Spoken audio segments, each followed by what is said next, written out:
Don't worry. I've hidden all 12 tabs of cock porn. Speaking of tabs, the name of the developer, Tabby Cat. Tabby Cat Games, how about that? Only 12 tabs of cock porn, Alex? I thought I knew you. Pretty disappointing, right? Only 12 tabs of cock porn. So, you won't be able to save everyone. You might not even be able to save yourself. And then it says, welcome home. Very ominous. Very mysterious. So that's what I was hoping to show. Again, the OBS capture is being a little bit strange. But I suspect that is significant from the narrative perspective. So you won't be able to save everyone, maybe not even save yourself. What does it mean? What does it all mean? Hard to say. Hard to say though, man. You like winter when there's not snow on the ground? Yeah, so I've heard that sentiment as well. Like winter is like nice, you know, when you're not having to like drive in it, that kind of shit. Yeah, when it's calm. That is the one thing I do like about winter. You know, if I go outside, I like to take the dog outside when it's you know, maybe, excuse me, kind of late, maybe like 10, 11, maybe even midnight. Take the doggy outside real quick, and like I can just kind of stand outside and just be still in the quiet. You know, there's no air conditioners running, obviously. There's not any animals rustling around, obviously, and it's cold and it's miserable. But like the quiet is cool. It's eerie and it's a little bit spooky, but I do like that. But if I showed through interpretive dance, listen, you don't want to see that. You don't want to see me frolicking around on the webcam screen, embarrassing myself. Maybe you don't want it. By the way, I'm going to turn the music down a smidge more.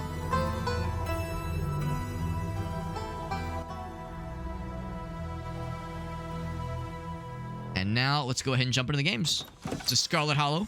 This game is in early access, although the reviews for this game are very good.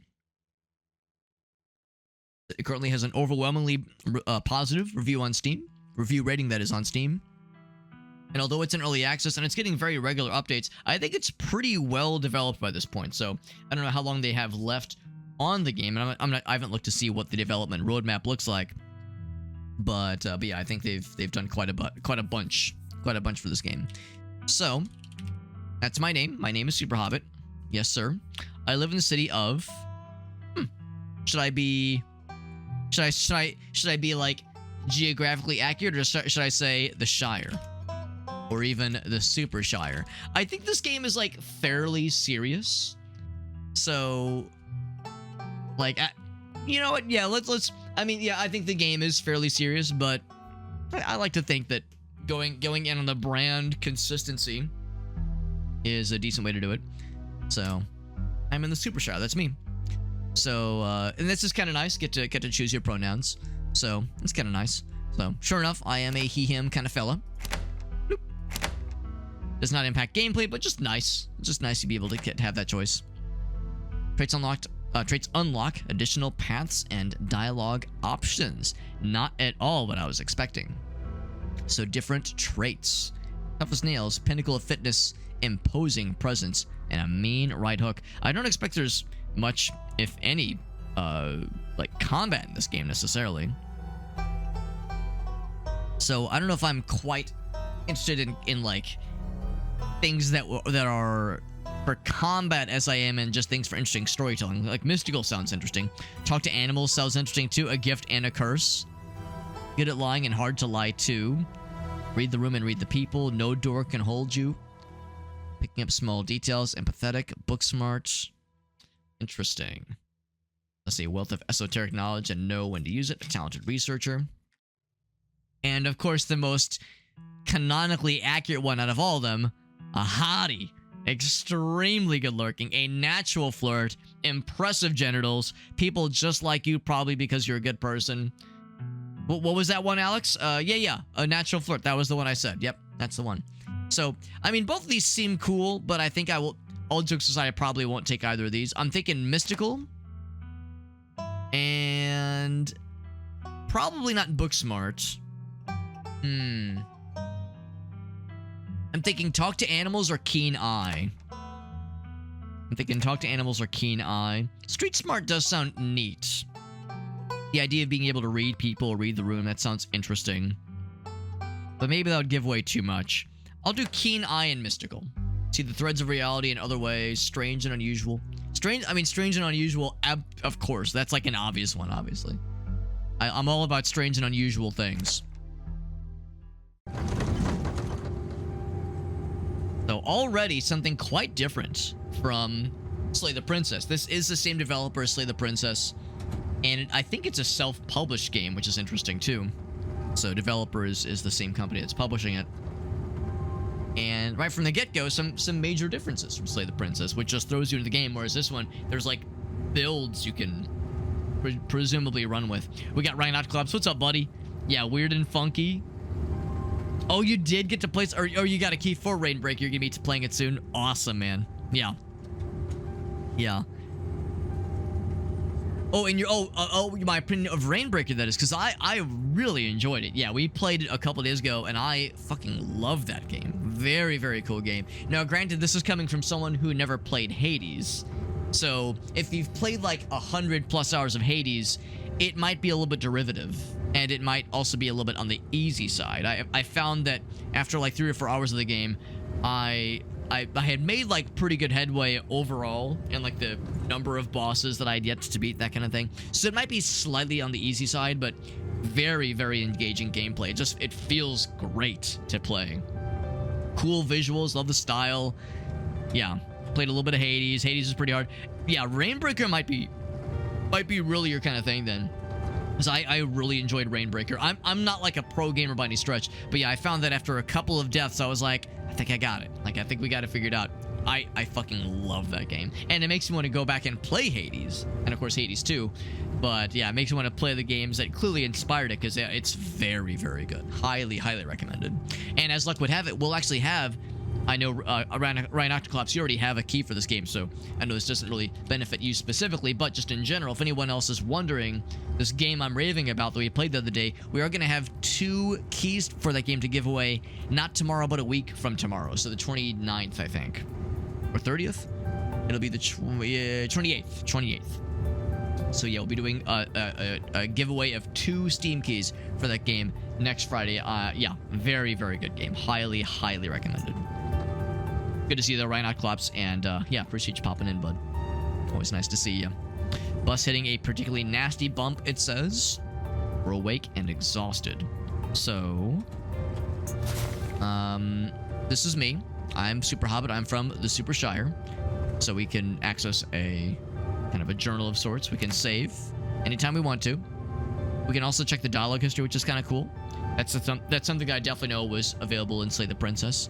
You can like very easily go back to see what were previous things that were said in case there were things you missed. Options menu there as well. Dialogue history is empty. Okay, that's just a quick way to bring that up. Very good. So where exactly is here? Fusing this bus with the many others that came before it. As a quick review, this of course is a visual novel. At least kind of sort of a visual novel. I don't know if it like quite follows all the exact visual novel trappings, but for sure this game will be a lot like Slay the Princess, which by many measures was pretty much a visual novel. So you know, this will be a very narrative heavy kind of experience, very story heavy for sure, which means that there probably will be spoilers for anybody else who wants to check this game out. So there is that as a downside. Past few days comes into focus. Long lost cousin, bad news, and 26 hours of bus rides with countless late night stops. Okay. Your cousin also did buy you these tickets, though. What about the bad news? A funeral? Okay. So, Perlan Scarlet, your cousin's mother and your aunt, seems like something you shouldn't ignore, considering your own late mother's rocky relationship with this side of the family. Cousins, mother, and your aunt. Okay. But my mystical self recognizes it was more than the social presence of the invitation. There was something else tugging you back to this place that we felt for the rest of our life, apparently. We were always going to come back here eventually. We knew it had to be done. We felt a mystical connection to this place. There it is. We said the name of the game. Name drop. There's the title drop. And we're talking with a stranger who is very excited. What's his shirt say? I want to, yeah? Is the person on his shirt crying? Why is he so excited? It's very strange.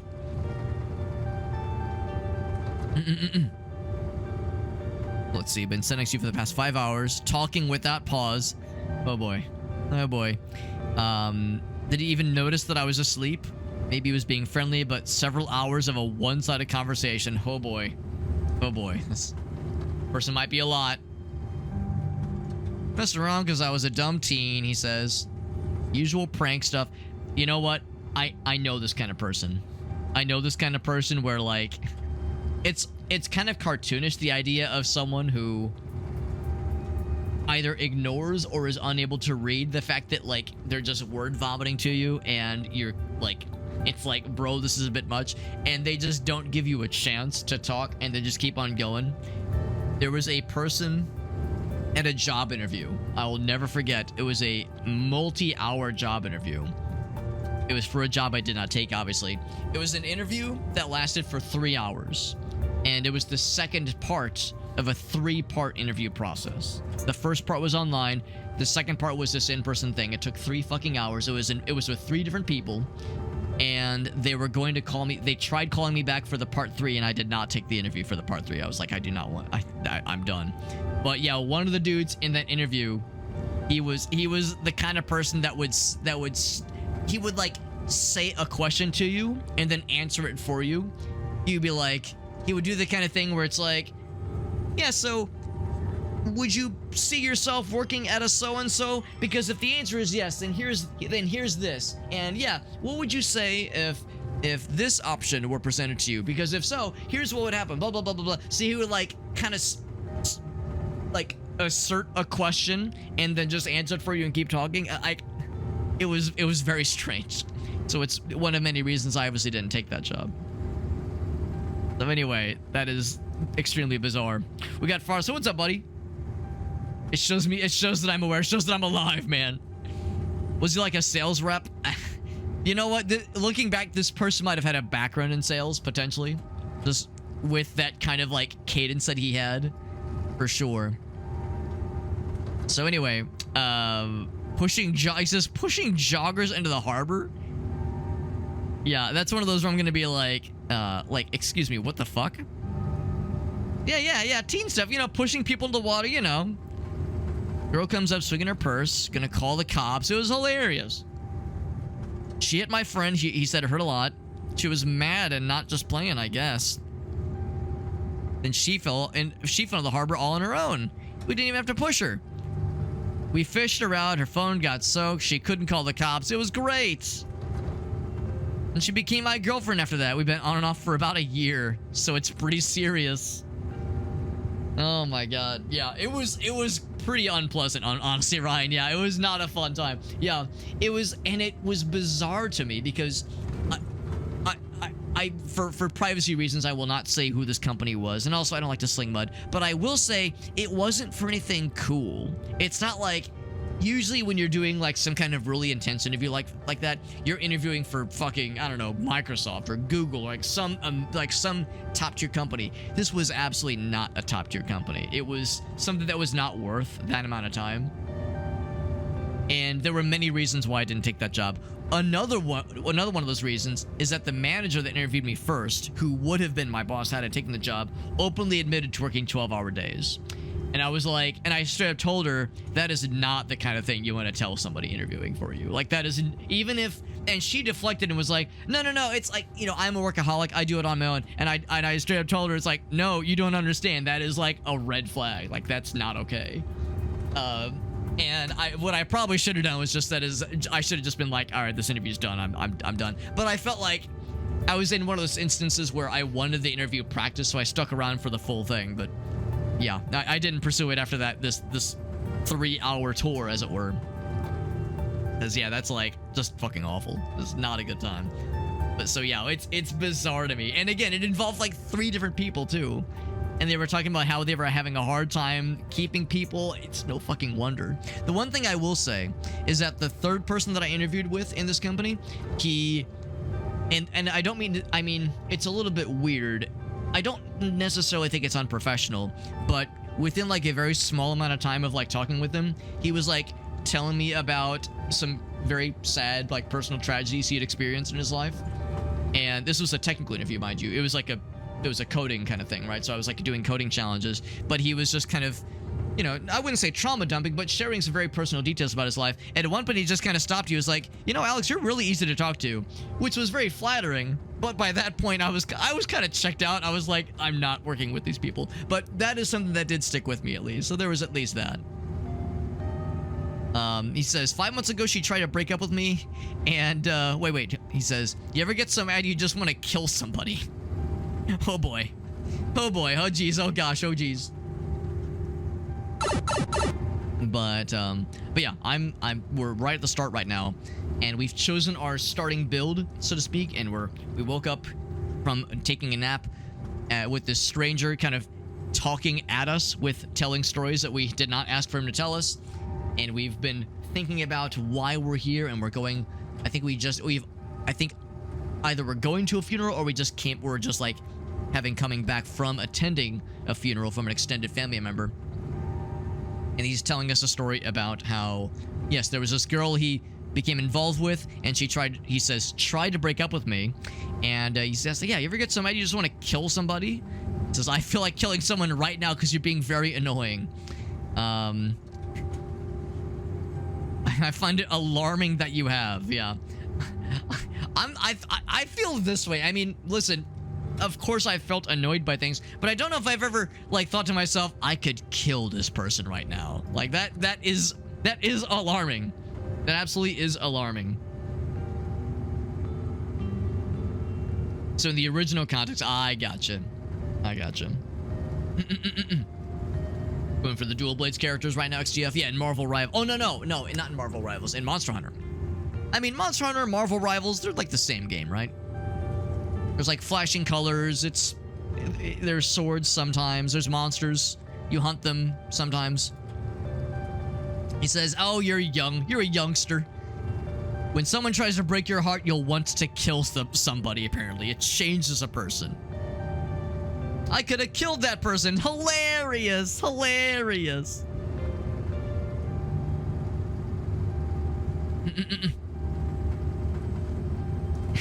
Farsight's like, are we just putting words together? Yeah, as somebody who's never played Monster Hunter, really any Monster Hunter games, and no entries in the series, it's interesting. I enjoy it, but yeah, I can't keep up with any of the talking shop on it. Can never look at Krispy Kreme the same again. Interesting. Oh, okay. Not because of Monster Hunter though. He says she's giving birth to our son right now, so I'm trying to get to Virginia to be there for it. But I don't know if I'm into that stuff, so I might wind up on a bus to New York or something instead. I've always wanted to go there.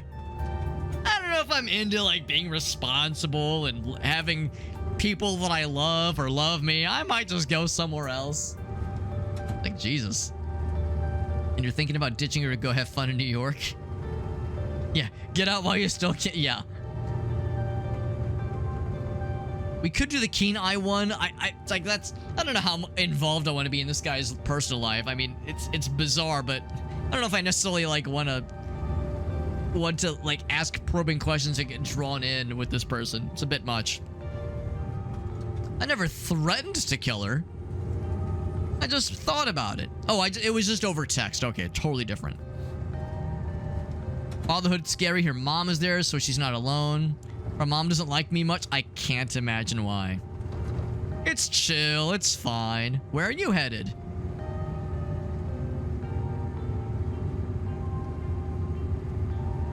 Yeah, I don't know, man. This guy doesn't give me the best vibes necessarily. I'll say, it's small town. Just be a little bit dismissive about it.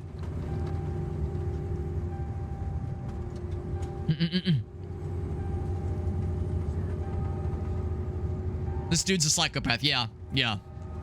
He's either a psychopath or just like beyond like clueless, apathetic, just like directionless person that is, well, either psychopath or sociopath, is like just completely unaware of how their actions affect people around them. Like just does not register like how their actions could potentially be considered harmful. Or the holler, as they call in these parts, he says.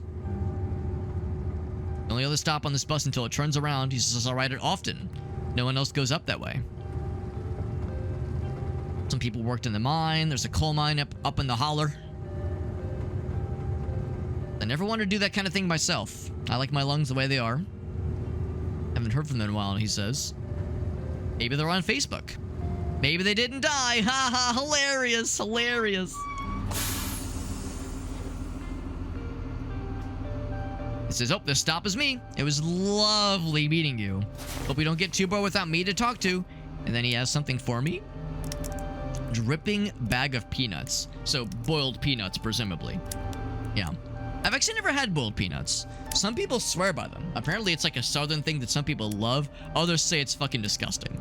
So I'd like to try them at some point, but I don't know if I would trust boiled peanuts sitting in some motherfucker's bag for who knows how many hours. They dripped all over my bag, so I don't want to carry them anymore. Establish the due facts about who you are. Eat them. Just immediately devour them in front of him. Do I say no thank you? Smokey says they're great. All right. If it gets the Smokey recommendation, trust me and my bag of peanuts. If it was stranger person, no way. But if it's Smokey, I trust Smokey. So I will. I will accept the peanuts. I will accept them. It's because of you, Smokey. If it not been for Smokey, I would have thrown the nuts back in his face. I would have nutted in his face. I would have kindly rejected them. But Smokey, you turned me into a nut man. Smokey nutted right in me. That's what he did. All right. That's right. That's right. Safe travels. Handing you moist nuts, dripping nuts. Yeah, not just moist, but actively dripping nuts. The robin eggs, Whale says. The robin eggs, please. It's too much. I haven't had those things in years. I remember them though as a kid. Scarlet Hollow is the end of the line. Almost there. I would have nutted in his face. I know, but I exercised restraint. A rare moment of restraint. Arrives at 11. Departs at 11:01. Alright, so here we are. Not really a bus station. It's more of a kiosk. But obviously, it's a super small town. The fact that a bus even comes here is kind of unusual. Alright, so the bus says, I'm out of here. And then here's this mysterious person. Worn young woman. And public photos on the Facebook page. This is Tabitha, our cousin. She's annoyed to be here. Would you like peanuts as a condolence? We'll give condolences. We'll be respectful. It's what you say. It's what you say. So let's get back there. I don't want to spend any more time down here than I have to. Old BMW. She's a BMW driver. Know what they say about BMW drivers, right? They clamber into the dusty relic. So it's an old one. And they said an old BMW. They weren't kidding. Here. Only signs of civilization are in the car you're in and the road you're on. Yo, as someone who has a series of family members that live in an extremely remote small town, I feel that. I feel that. I went to high school in a pretty rural area. Not like crazy rural, but rural enough. But yeah, like my grandparents lived in a pretty offbeat area, like south of Carbondale, Illinois. It's very southern Illinois, and it's pretty remote. Explore can be taken without advancing the story. They can impact relationships and unlock more stuff. Okay, that's kind of nice. So, apparently we've never met this person before. How you holding up? Just fine. A little bit icy. You seem tense. You know what? Yeah.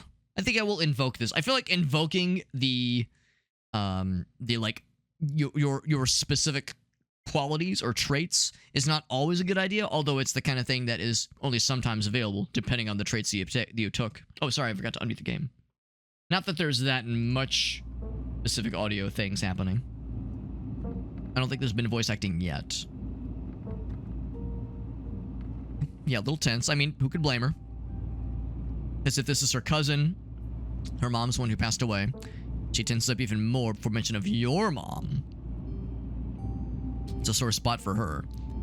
Mentioning of our mom dying makes her tense. A little bit unusual. I'm fine, really. Interesting little bit of background. Interesting little blurb there. Probably don't want to mention this one then. Can't believe we've never met before.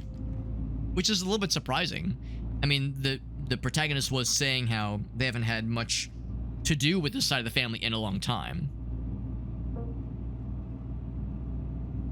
Okay, so maybe her mom was trying to, like, yeah, trying to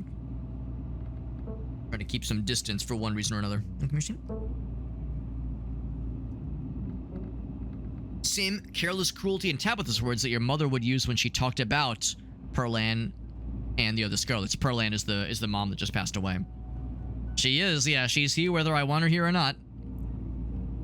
When the tore your family apart runs deep enough that it bled through the generations. So apparently, yeah, her mom was, I guess, very much against the protagonist here being involved with the side of the family for some reason, and apparently that caused a great amount of hurt. She hated this side of the family so much. We don't have to become our parents, right? I don't know what my mom did to piss off the side of the family. They're going through a lot right now. Oh, and but then admonish her. I don't know what my mom's problem with the side of the family was. Don't know why my mom left or what kind of grudge she had against the side of the family. Wish I'd known about you.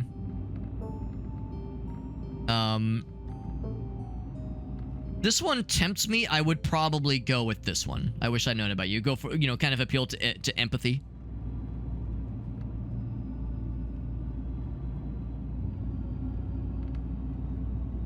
Some things in life we get to choose. I think this one is probably the one I would like. I appreciate that this one is only available because of the traits we chose, but I feel like this is the one that I would lean more towards. Yeah, hilarious. Not a club anybody wants to join. What's done is done. The funeral on Sunday. Got here a little early. Do you need any help planning?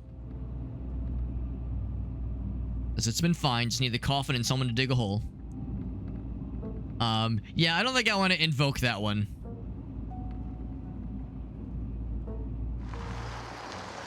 A little bit of a tough conversation. Look at this derelict old jalopy nearly falling off the cliff. My god. Reminds me a little bit of the mansion in What Remains of Edith Finch. Very, very good video game that I'd like to replay at some point. Crumbling elegance is not lost on you. Someone used to be... someone like us used to cramped apartments in gray cities. So we'd heard about this place a bunch, with anger burning beneath her words.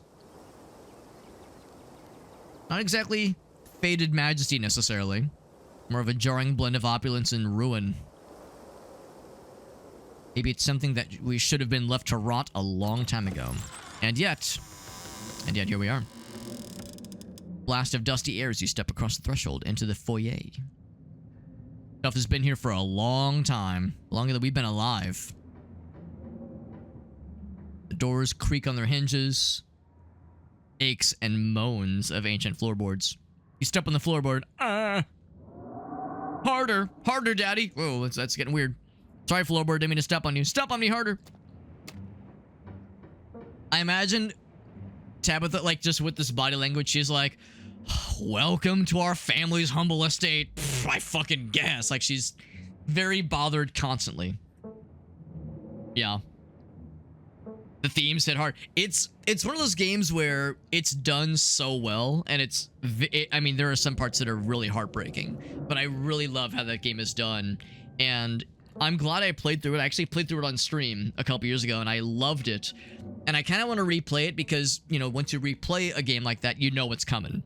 So there's extra details I think I'd be able to watch for, whereas when you're playing for the first time, you know, there's no way to know what's with some of those stories, there's no way to prepare yourself, right? So going in a second time and seeing if there's like extra things I didn't notice the first time around or things to watch for, definitely one of those I'd like to experience again.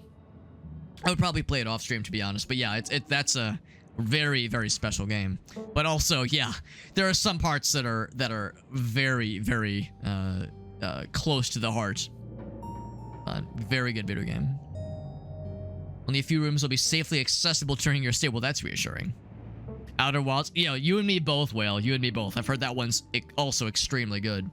Wouldn't go wandering anywhere else if you value your limbs. The floors have been known to give out. She said casually, hey, you know, what's a couple of sinkholes opening up in the basement? It's nothing. Just stick to your room, bathroom, and the kitchen, and I guess the hallway. Only the hallways you need to use to get to those places. I'll show you around so you know where it's safe to walk. Leave your bags here for now.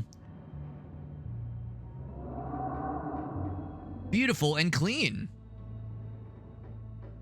I'll be like, so you live here? Damn, bitch, you live like this? Getting to actually invoke that meme. I think that's always one of those I never get to like use in an instance like this, and yet this is one of those. Damn, bitch, you live like this? She says, yeah, I'm letting you stay here for free, so mind your manners. Just get the tour over with. Gah. Follow me, I guess. Ugh. Delicately steps over holes and tears in the floor, and you do your best to trace her steps. Kitchen. On Wednesdays, a woman from town comes in and does the cleaning. She's doing a great job with the cleaning. Look what a great job. General Electric. It's always fun in a game like this. All right, what fun magnets are on the fridge? Would not recommend socializing with her. She'll talk your ear off. Is she related to the guy from the bus stop? There's food. There's fixings for peanut butter and jelly. That's all we have. Peanut butter, jelly. Also kitty cat. I'm gonna pet the kitty cat. Do not touch my mac and cheese or my ice cream. Those are off limits. I will stab you. Okay, she didn't say that part, but it was implied. There is a garden, but it's pretty wild, so I wouldn't if I were you. There's explore options, okay. Some prevent you from taking others. That makes sense. So we probably couldn't say these two. Have you ever seen what that happen, or does this person just say they did it and leave? I love PB&J. What if I want ice cream? Are there any of these? Listen, she will see right through me if I try to be like, this is great, I love this. She'll see right through the bullshit. And if I say either of these, it will be offensive. And we're trying to make nice with this person, so I will do so accordingly. This is a bit too enthusiastic. It's like, whoa, take it down a peg. Is there somewhere in town to buy food? That's like a legitimately good question, I think. There's somewhere in town we could get groceries. There's a general store and a diner. I usually order my food in bulk online, so I will not be going with you. I'll just say, sweet, thanks. Good talk. Anything else? What if I want ice cream?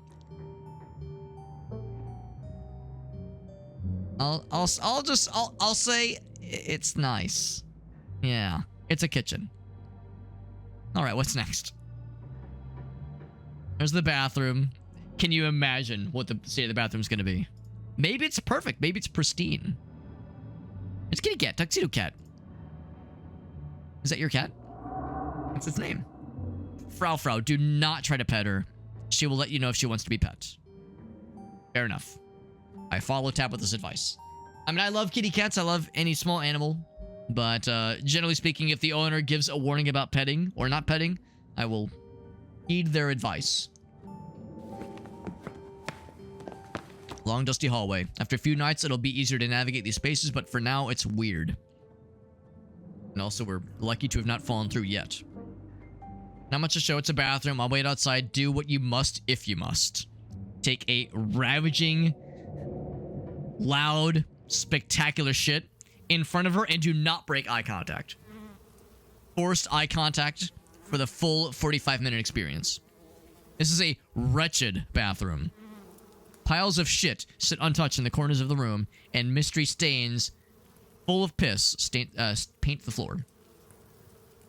Oh boy. This is the worst bathroom I've ever seen. Oops, wrong button. We'll say, yeah, who uses this bathroom? Guests use it. I'm gonna guess they don't have a lot of guests. Are you sure this toilet works? Why wouldn't it? The water bills get paid, therefore the toilet works. Okay. That's the spirit. Lift the toilet seat. Oh, boy. I'm good. She says, since we're here. Is there another bathroom? There's mine, and then there's my mother's, but this is the guest bathroom, so you're using it. Alright, I'll do my business. This is as good as any place to do it. Time for the guest bathroom. Last stop on the tour. Follow me. Okay, on to the guest room. Now, this is actually not horrible. I was, like, bracing myself for how fuck this is gonna be. Linens are fresh. Janie washed them last week. I had to endure a half-hour rant about her kid to get her to do it, so you better be grateful. Unmistakable stain coats this room. Someone has died here. People have died here. Lots of old family stuff, so you can't hang your clothes up, but you can use the dresser. It should be empty.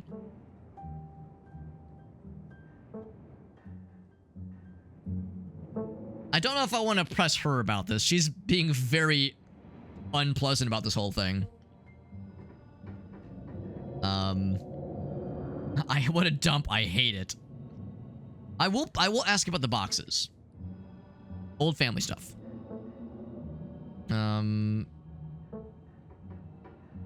Maybe I shouldn't press. Okay, I won't press.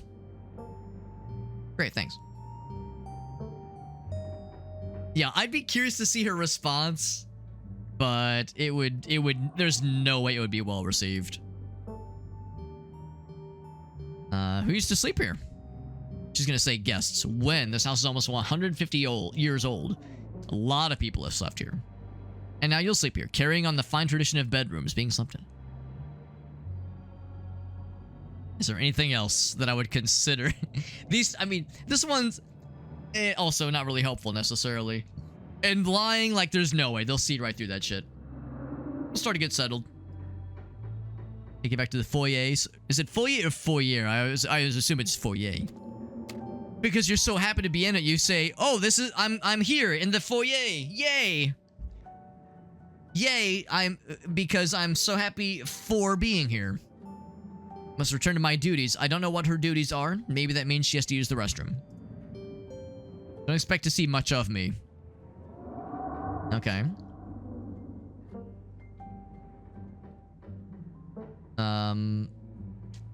I would like to use this one. Let's see what the other ones are.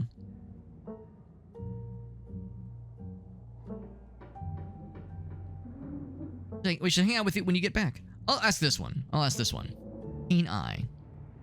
I try to like appeal to, just kind of common decency. It's like, we can, be like tolerate each other. That's not too much to ask, is it?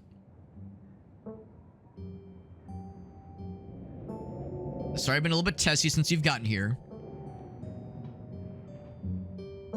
See, was that so hard? Just a little crack in the armor, just a little bit.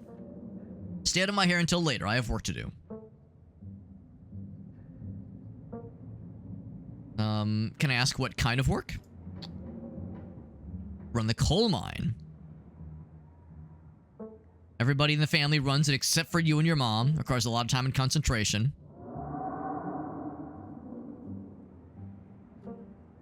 It sounds boring, sounds sad, gross.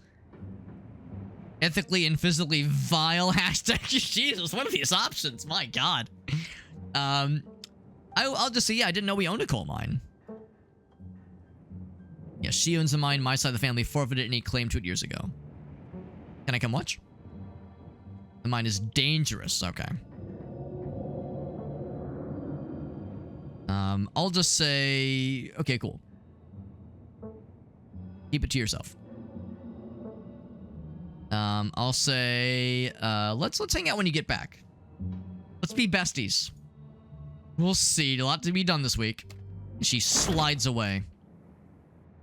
Now it's just you. The sprawling, decrepit estate. Of course I want to explore. Forbidden Wings. We'll do a PB&J first. And then we'll explore Forbidden Wings. I have to. I have to know. Nothing to eat all day. The only things louder than your stomach right now are the creaks and moans of the ancient place. PB&J is exactly what you need. We're going to be subsisting on that for a full week, too, for that matter. There's a kitty cat. As the cat just stares back at us angrily for daring to breathe its air. The aggressive growls of your stomach outweigh your fear of food poisoning. I mean, okay, that's fair. I was about to say, like, how bad could it be? Food poisoning from a PB&J if the bread is moldy, if the peanut butter is gone fucking rancid. We need some PB, some J, a bread, a plate, a knife, and 12 condoms. There's kitty cat. I will search the fridge for the jelly. It says, Janie, stay out in all caps. And then, oh, in separate words saying okie dokie. I don't know what... Oh, well, our name is Super Hobbit. Janie is not the person we just talked to. That was Tabitha. Already feel a deep urge to wash your hands just from touching this thing. There's a lot of jelly. And there's the ice cream. Some mayonnaise, some butter, some milk, some various takeout. We could be a huge piece of shit and just eat all of our ice cream. I'm curious about the takeout. I'm curious. Oh! Oh boy, it's the fucking fridge from that one episode of Cowboy Bebop. Ooh, buddy. Cannot even tell what it used to be. Yowza. Smokey says, do it. Do it, motherfucker. It's not bad, it's just ancient. Eat it! No, we'll just put it back. Put it back, yep. Just no one has to know about it. Hopefully you can forget this exists and just move on with your life. I'll take the jelly. I'll check the mayonnaise. I just want to look at it. How old is it? Oh, label flaking expired 10 years ago. Old enough to graduate the 5th grade. Who, buddy? Yeah, I like the thing where it's like, yes, I just want to examine. I just want to look. I'm nosy, right? Like you're in this decrepit mansion, crumbling away at the seams. Of course, I've got to like explore. Let's get a jar of grape jelly. Check the expiration date. Make sure it is fairly recent. So we're good. It was either purchased for me or jelly is one of the few things that is like regularly being used. There's several jars of it for some reason. Okay. And then get the ice cream. No, I'll just close the fridge. I'll be a good boy. Okay, and then check the pantry. Get some Peeb. Oh my god, it's GIF. GIF peanut butter. That makes me happy. She loves her mac and cheese. Oh my god, no fucking kidding. So it's mac and cheese and peanut butter jelly, and that is it, and a dead rat. Take the dead rat. Eat the dead rat raw. I will look closer. A cookbook. Have him coming back for seconds. Coming back for seconds. He came twice. He was so excited. A single book lies forgotten. Pick up the cover. Look to a bookmarked page. Calf's brain. Oh my god. Calf's brain and aspic. This is like some 1970s shit where they were putting all these... Excuse me. All these, like, savory dishes in gelatin. Savory dishes in gelatin and aspic as, like, a jello mold full of, like, meat and olives and shit. A grilled PB&J. I've never had a grilled PB&J. I'm guessing that's a PB&J, but, like, the bread is, like, crisp. Sounds kind of pleasant, honestly. Yeah, Smokey says, not the aspic, please. Yeah. Serve on toast or plain with crackers. Ugh. Nothing about this is pleasant. Yes, you can only imagine how vile the combination of the two would be. What kind of person would call this their favorite food? No wonder your mom ran the fuck away. No fucking kidding, man. Holy crap. When I think of like a grilled sandwich, of course, I always love to talk about the Elvis special. The fried peanut butter and banana sandwich. Which I've never tried. I would like to one of these days. But I'm worried that if I try the fried peanut butter and banana sandwich, that I will pull an Elvis and I'll get addicted to them.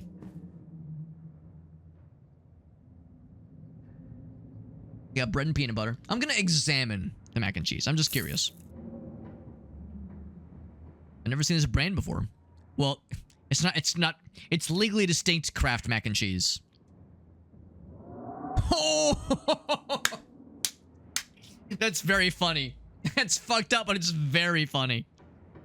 Like, I'll show that bitch what's what. I'll show that chick. She thinks she's so bad. I'll show her bad. Nah, I'll be good. I'll play nice. I'll play nice.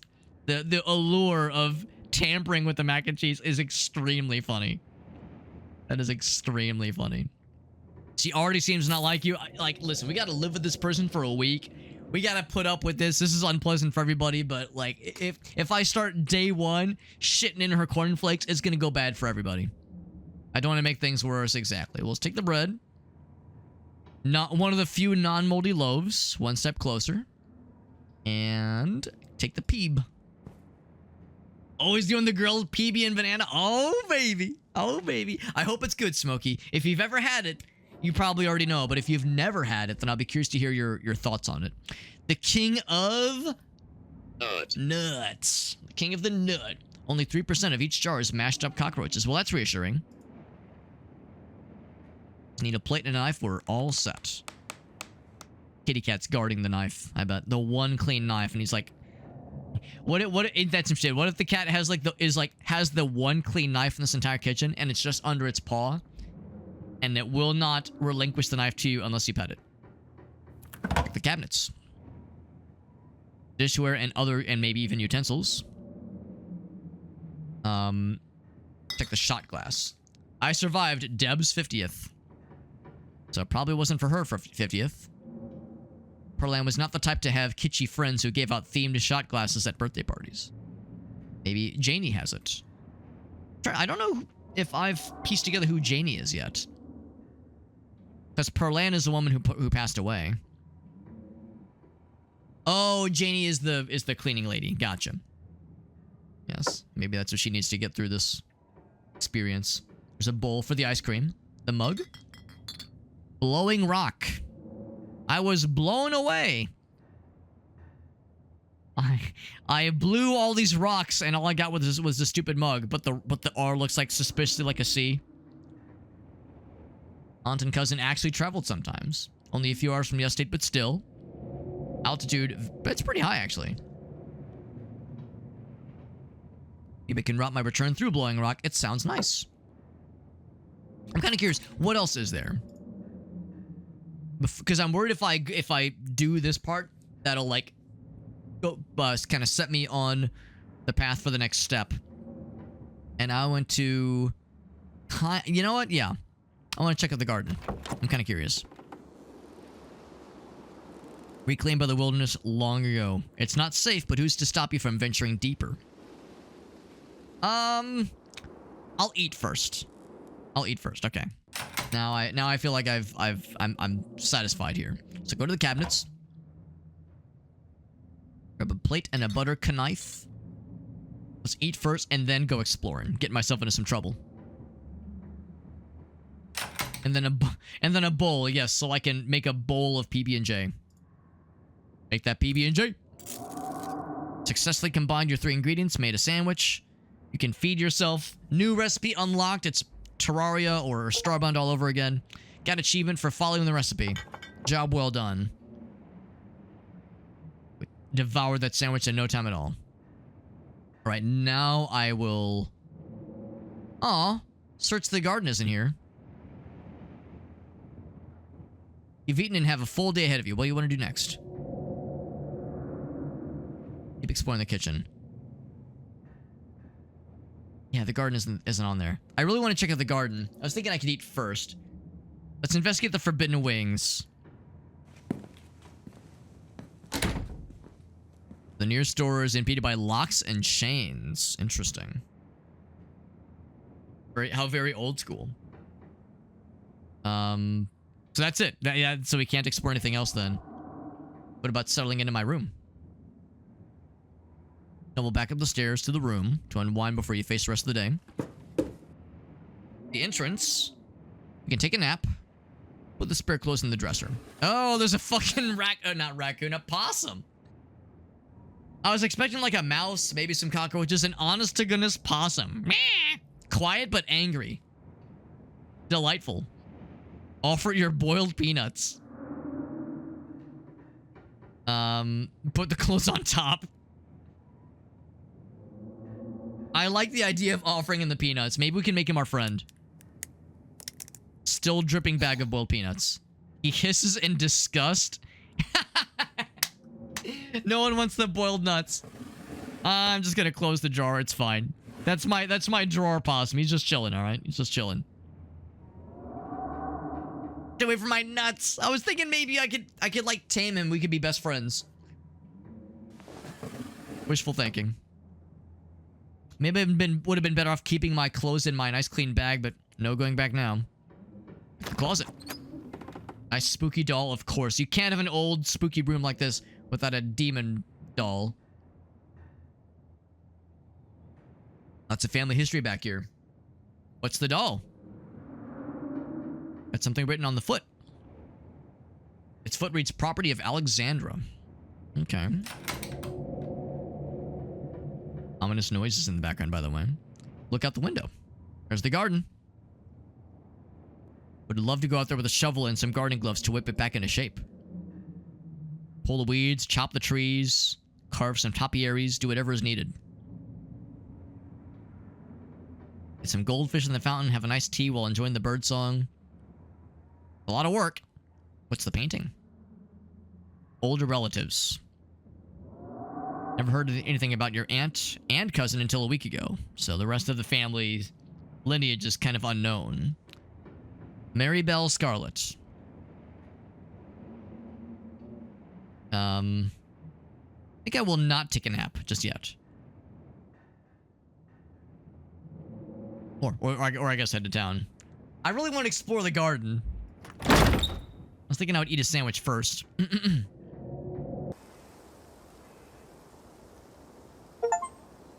An achievement for exploring every room of the estate before going to town in episode 1. If you'd known you'd wind up having to walk all the way back to town, you probably would have just asked Tabitha to leave you at the bus stop. Exactly. Trying to wipe the slate clean.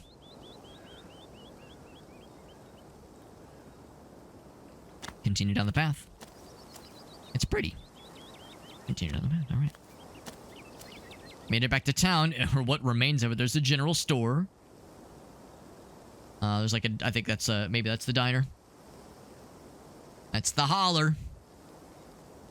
An idyllic country town, but its sidewalks are cracked and many of the storefronts are boarded up, windows dusty with age. I wonder how many other people live here. It's like we're peering into a grave. Doggy! Gretchen the dog. Oh, little puggy dog. Gretchen can be very slippery when she wants to be. She loves to get loose and cause havoc. What a good girl. I want to pet the dog. She's such a sweetie. Tell me more about this wonderful creature. He's such a cutie. Look at that goober. Look at that dog. Most of her teeth have fallen out. She's got a couple of weird growths. 17-year-old pug. The fact that there's a 17-year-old pug who's alive and also is wily enough to slip away from their owner is delightful. She's 17. About 84 in dog years. Now, that's a fair point, because usually we say when you multiply the number by 7, that would be way more than 84. But I think the idea is that for smaller dogs, yeah, the number multiplication tables are a little bit different. He wants the nuts. Or she wants the nuts, rather.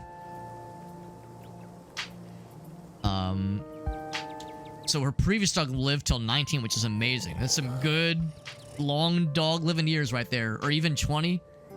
Man, that's amazing. So I'm Stella. Not often I see a strange face here. Every now and again, there's a new crop of coal folks, but you're not dusty enough for a coal person. Aw, a little blush. You're not in town for the funeral, are you? The Scarlet funeral? Here are my nuts. Present your nuts. Present your nuts to this nice young woman. Maybe I am. Maybe I'm not. None of your business. We'll introduce ourselves. We're Tabby's cousin. That's correct. Come to town for the funeral. How is she holding up? But worried about her all alone in that giant falling apart house.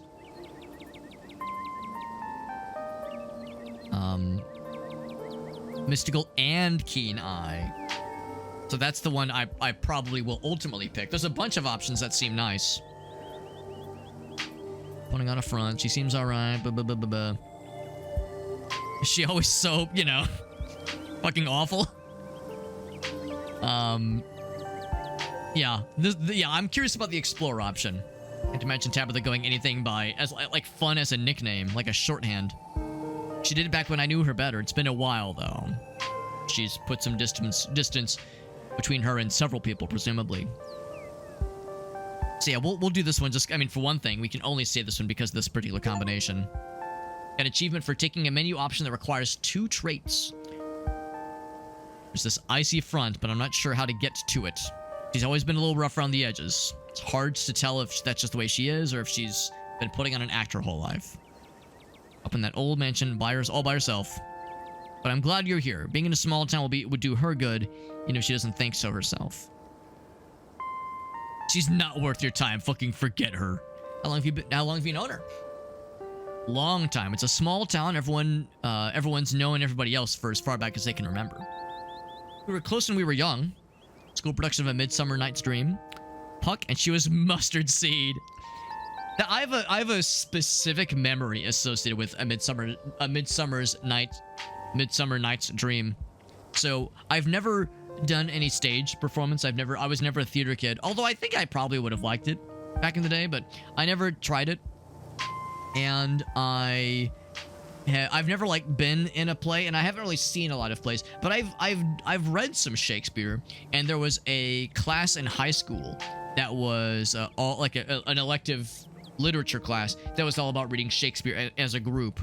And for each session where we were reading during the class, because that's what it was, like we would read some of the sections in some of the books during the class, and people would volunteer for roles to read out loud. So who wants to be, you know, the obvious one, Romeo and Juliet. Who wants to be Romeo for today's reading? Who wants to be Juliet? Who wants to be I don't know, what's the guy's name? Mercurio, some of the other characters. And some of the kids in our class were like very clever and very creative with how they like did some interpretations.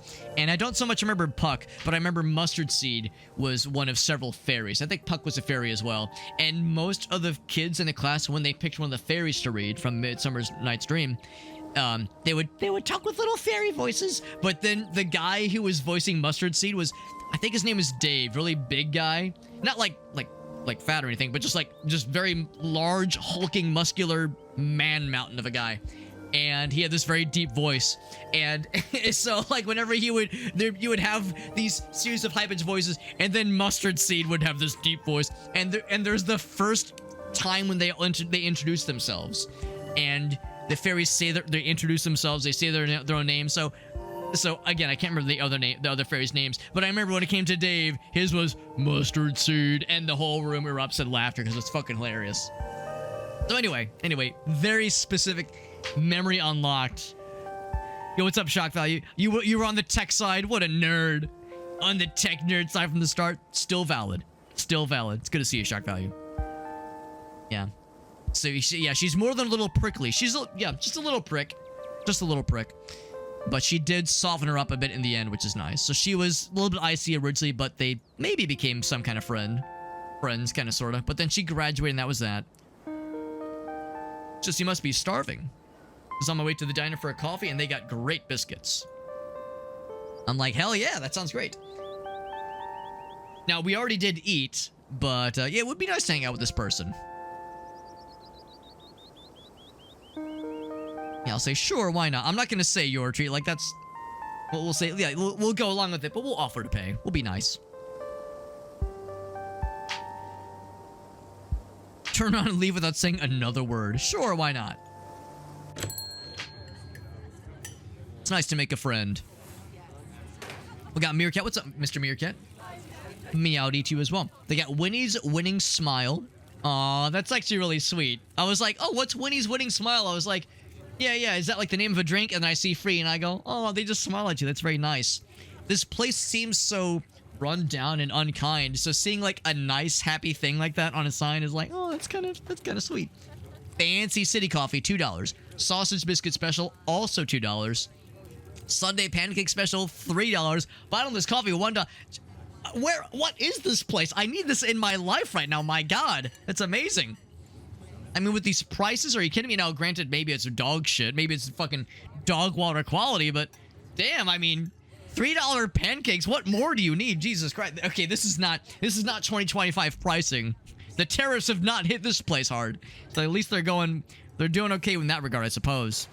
The Racy breakfast food. Oh yeah, my kind of shit. Better than the empty, lifeless atmosphere of the estate. Right, this at least has, like, human life, and there's a winning smile. It's nice, man. It's nice. Is this a 1970s way? It kind of has that vibe. Uh-oh. We walk in, and fucking jazz music stops, and everyone's like, who's this fucking imposter, this stranger? What are you looking at? I mean, we could say something. We'll just be like, I'll just try to, like, take up as little space as possible. Sorry. Don't need to be shy. They don't meet many strangers. It's a big deal when someone new wanders into town, she says. They all know what you're here for, and by extension, who you're related to, most likely. And the pug is also in the seat. That's so nice. I love this dog. They might be my favorite. Not easy keeping secrets in a town this size, she says. There's murmurs of conversation around you. I will listen in.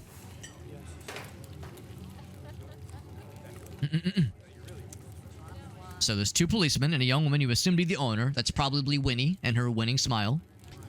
And she's hitting you with a side eye. Some side eye, like, a little something, while whispering to each other. So Vivian is the name of our late mother, presumably. The pugs are dramatic. They can be. They absolutely can be. And they can make such good little goblin noises when they get excited. I've got some friends in Portland that have a Boston Terrier. Boston Terrier has, like, similar kind of energy. Like, they can be such goofy little goobers. The fucking like, goblin little gremlin noises they make are just hilarious. Comments that we look a lot like our mom. I'm surprised that they would know much about our mom, given that it sounds like our mom in this game, very much had little to do with this place. But still, there's an impression being made for sure. Eyes unmistakable and a haunted look. Thought it'd go away once she finally got out of this town, but unhappiness was baked into her DNA. So I guess, like, this woman, who was our mom, was around long enough to leave an impression for these folks. Young mother and her syrup-stained child, just chilling. So that's Miss Tabitha's cousin, correct? Her name is Tulip. That's why we look sad. I'd be sad too if I didn't have Miss Tabitha as a cousin. I mean, yeah, everyone realizes, like, yo, that lady's a fucking bitch. Bottomless coffee, dude, I'm there, Farson. I'm there, man. Oh, wait, you say $1 a ripoff. I went with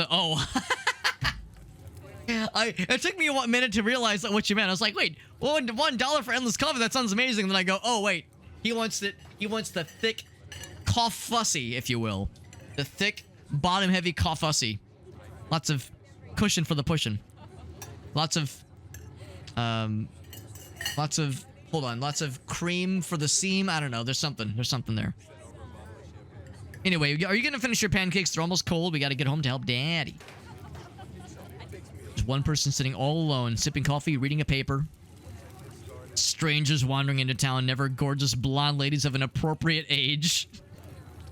Cold boys, punks, and whippersnappers.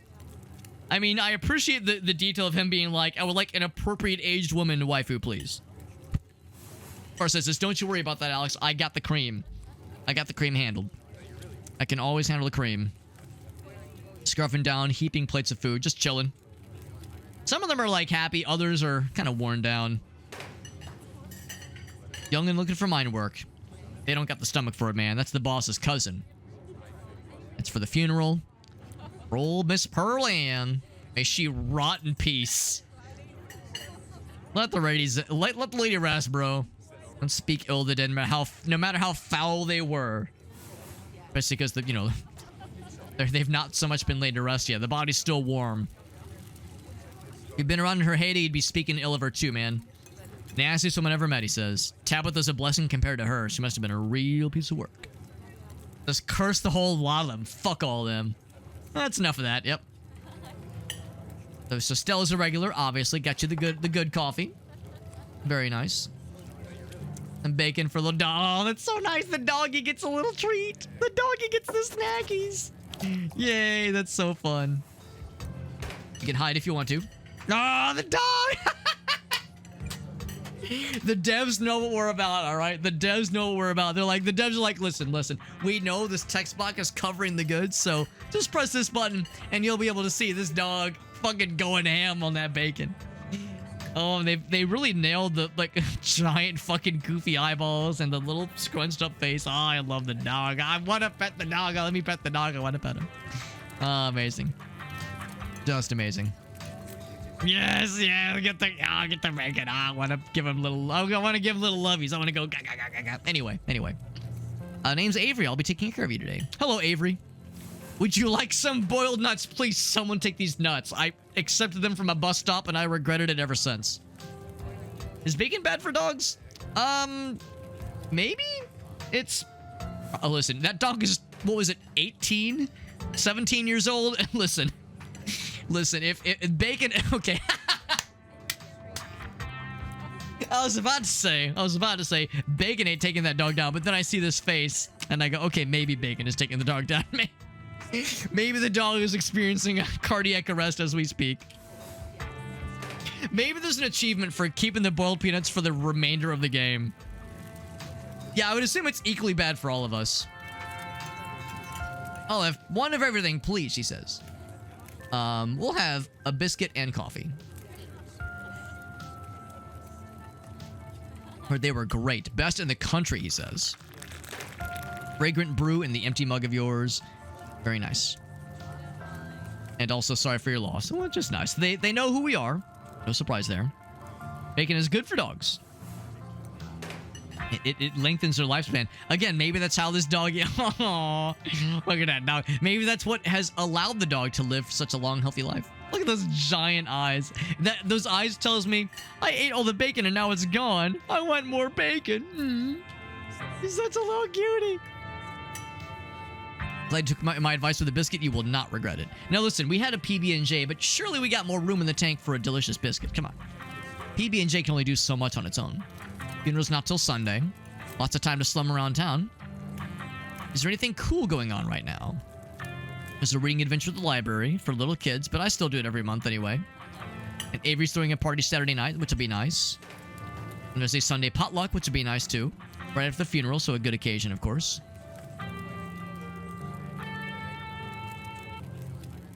Is it like a church thing? Would it be weird if I'm not a member?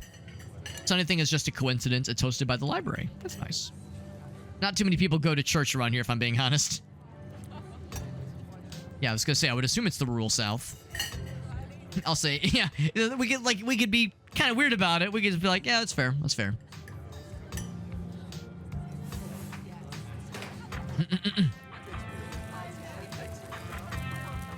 Jesus, I prefer to just kind of enjoy a nice night hike. Peace and wholeness. We're not a bunch of heathens necessarily. I keep wanting to look at the dog. You want like dog. That's so fun. There are lots of God-fearing folks who are just not a fan of the church specifically. The building's just okay, but the pastor... Oh, okay. There's something not great about him. A little bit creepy. If you ever meet him, you'll see what I mean. And you probably will meet him. I mean, I'm assuming he's administering the service for the funeral. That's all the big, just general events. As for day-to-day stuff, how do you want to kill the time? have something in mind? Maybe it's a loaded question. What's it to you? Gotta do what we can to help out Tabitha. So we could say, like, I have no clue. Or I'm kind of thinking, like, yeah, it's like, originally we were thinking we'd be helping out Tabitha, but the way she, like, quickly ran off, it's like, oh, probably not, though. Yeah, I wonder, like, in what way is he creepy? In what way is there something off with him? Also, I just noticed that the cursor, I don't know why it took me so long to notice, the cursor is a skeletal hand. I wonder if that is significant in some way. Says that is sweet, but you're right. It'll definitely still leave you plenty of time to kill for sure. Maybe explore the local trails. I'm usually out there a few nights a week, and I'd be happy to show you around. That sounds nice. Got the biscuit. Biscuit in tow. Here's the biscuit. And Winnie says it's on the house. That's very nice. That's very sweet of her. Can I get that winning smile of hers as well for free? I haven't actually introduced myself. What do I look like? A charity case? Yeah, I'll just kind of acknowledge that, like, that is a little bit unusual that she already knows who I am. Most people know about you already. It must seem a little bit creepy. Cat's out of the bag. It's a small place, so you know. Dog. Look at that dog. Knowing I've been talking about this whole time. Yeah, it just caught me a little off guard. Perlan said you'll stick, that's for sure. Oh, wait, no, I'm sorry. Nothing Perlan said about you will stick. Okay, that's good to know. Good first impression, that's all you need. Probably. Oh, God, what was she saying about me? She's like, oh, God. Yeah, or rather, Avery's the one saying, like, listen, just don't worry about it. Don't worry about it. She was a gossip. Gotcha. She would do that with the sort of thing with everybody. Spreading weird rumors. That was her thing. You've got a nice warm biscuit to enjoy. Delicate and fluffy. Delicious. You don't even need to taste it to know it's going to be amazing. Divinity given buttery form. Gracie makes an incredible handmade biscuit. We, of course, haven't done handmade biscuits in several months because our kitchen is still in a state of being worked on right now. But that's one of my favorite things is whenever she makes just her handmade biscuits. They're a lot of work, but they're so amazing. Especially, like, you get some, you know, you get like a single egg, scramble it up, and make it as like a biscuit and egg sandwich. Oh, baby. Oh, baby. Melts in your mouth. Amazing. Nothing but butter suspended in a thin matrix of dough. Perfect biscuit. I'm gonna say, like, oh my God. This is a good-ass biscuit. Holy cannoli. Avery's just chilling. Stella mentioned she's famous. He says, not famous. Only person who's been on the news. That's pretty cool. She's on YouTube. Oh my God. Imagine being a content creator. Dude, that's so cringe. A content creator on the internet? With people that watch you? Oh my God. That's the worst. The worst kind of person. Am I right? What kind of videos? You and everyone else. Yeah, so cringe, bro. So cringe. We could say, like, that's rad, or, like, yeah, ask about what kind of videos. That explains some of the, like, the hiking she does and the night haunts that she explores. Check out her channel. It's amazing. Best video to start with would be the river one. The controversial one. Catawba River Runner. Didn't expect much out of it, but wound up doing some numbers. It's a cryptid that's only known for a single sighting. 2 Boy Scouts thought they saw something big and weird. That's all we had to go on. But caught something on camera. Clip of something in the river. Really make out the shape of a creature's head and its relative body proportions. It's probably a large cat. Some folks said it was a beaver. I thought it'd be twice the size of any beaver I've seen. Some folks think it's a dog. Speaking of which, dog check. The dog. Maybe a capybara that escaped from a local wildlife sanctuary. Still not sure. I'm the only one who saw it with my own 2 eyeballs.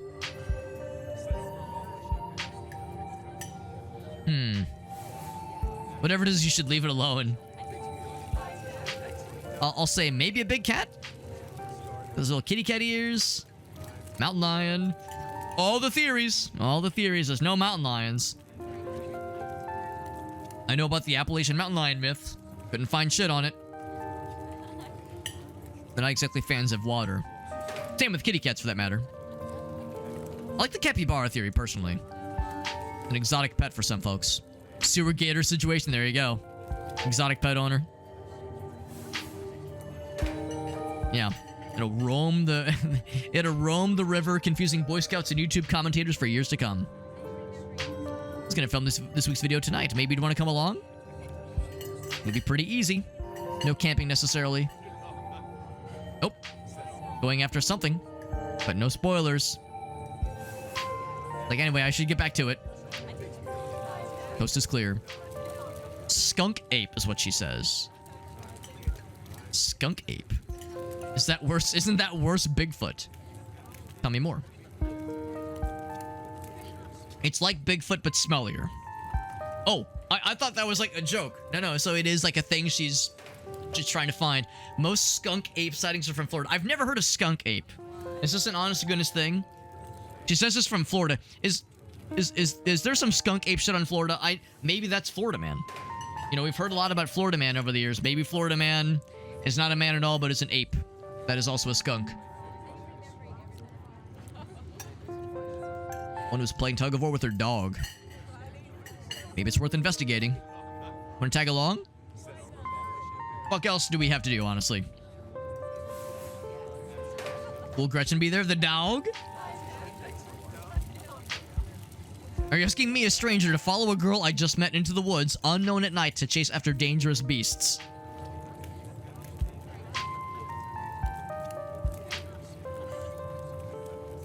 I will say, will Gretchen be there?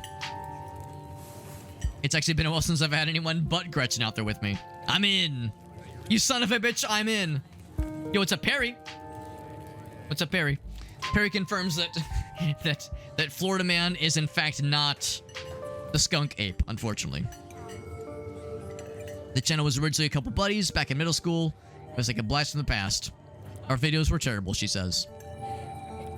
Maybe they'd be down to come along with us. Get the old gang back together. Kanika runs a general store. But Reese, maybe we could get him to come along. He's up for it.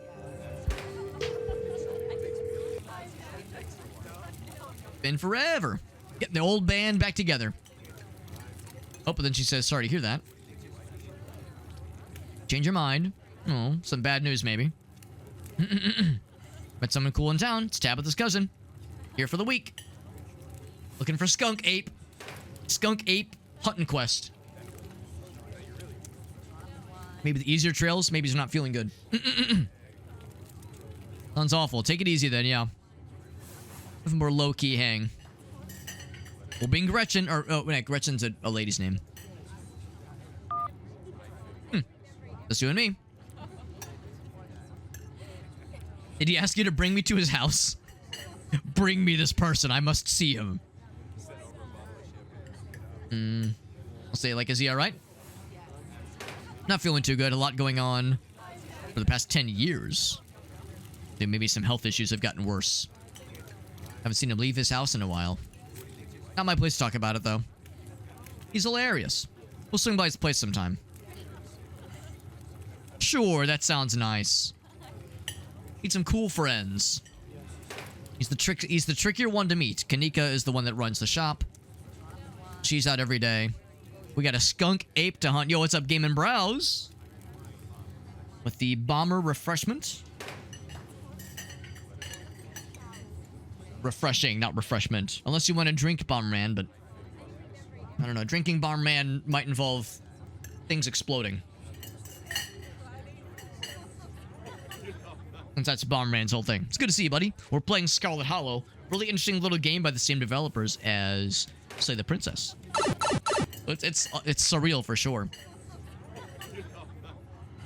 Gotta head out if we want to make it to the mountain before it's too dark outside. Let's blow this popsicle stand. Oh, I wish I was a popsicle stand right now. Oh.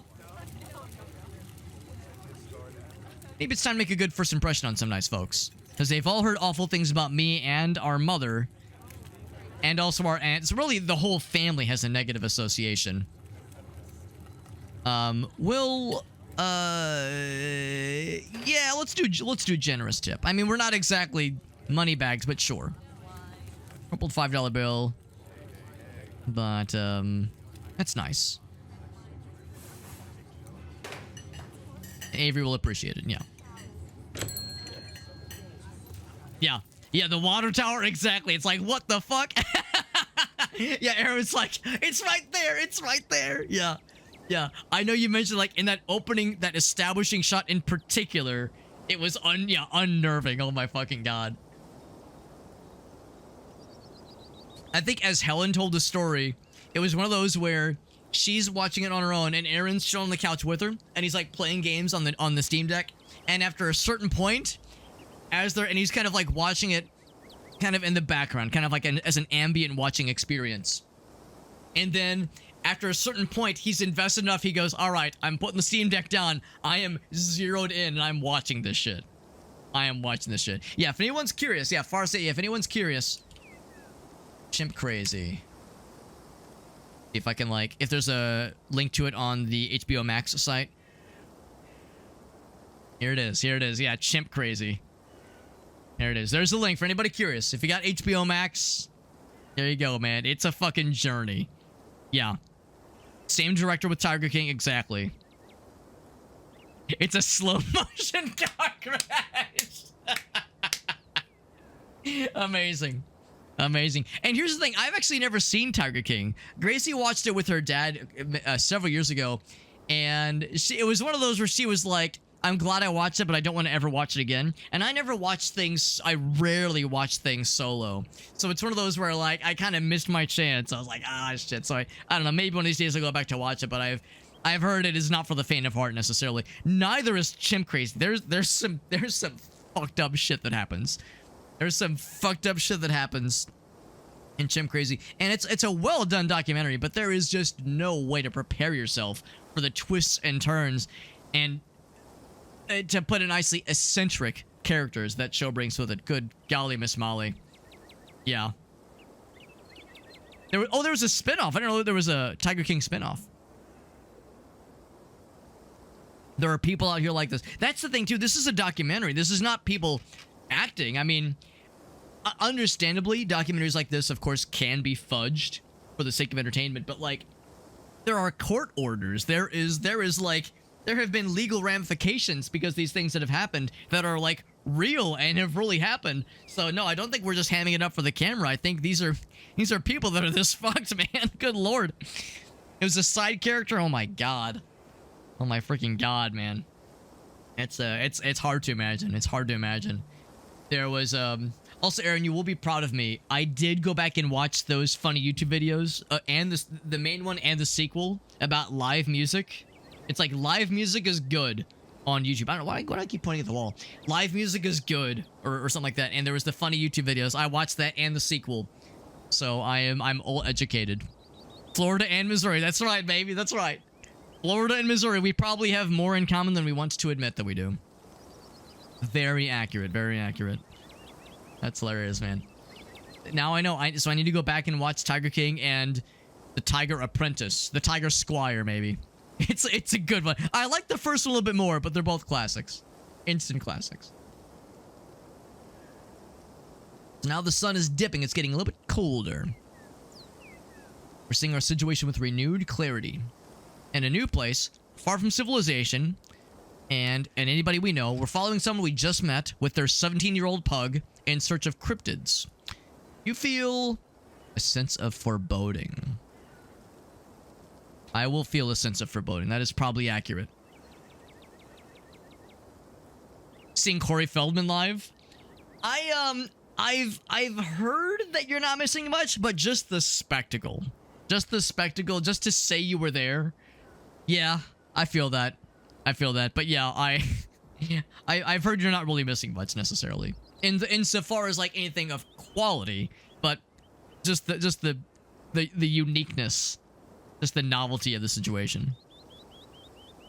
Your instinct screams at you to leave, but at the same time you're curious. My curiosity beckons me forth. Keep one foot in front of the other. Just don't dwell too much. We'll just roll with it.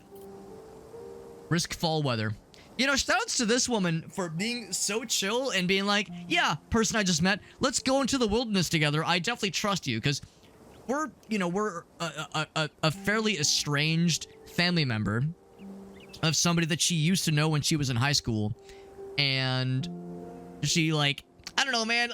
In today's day and age, if you're like a young person and you just meet someone for the first time and you're like, hey, let's go into the woods together and be away from, you know, cell phone service and whatnot, it's a little scary. It's a little scary. So shoutouts to her for being like, yes, I'm a young woman and I'm okay with this. It's like, that is unfortunately very bold of you, because in today's day and age, there's some fucked up people who would not hesitate to take advantage of the situation.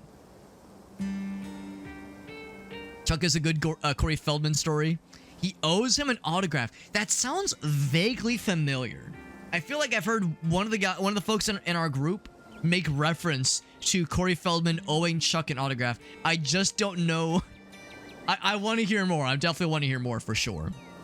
She might be strapped. Well, I'm assuming by that you mean her fearsome guard pug.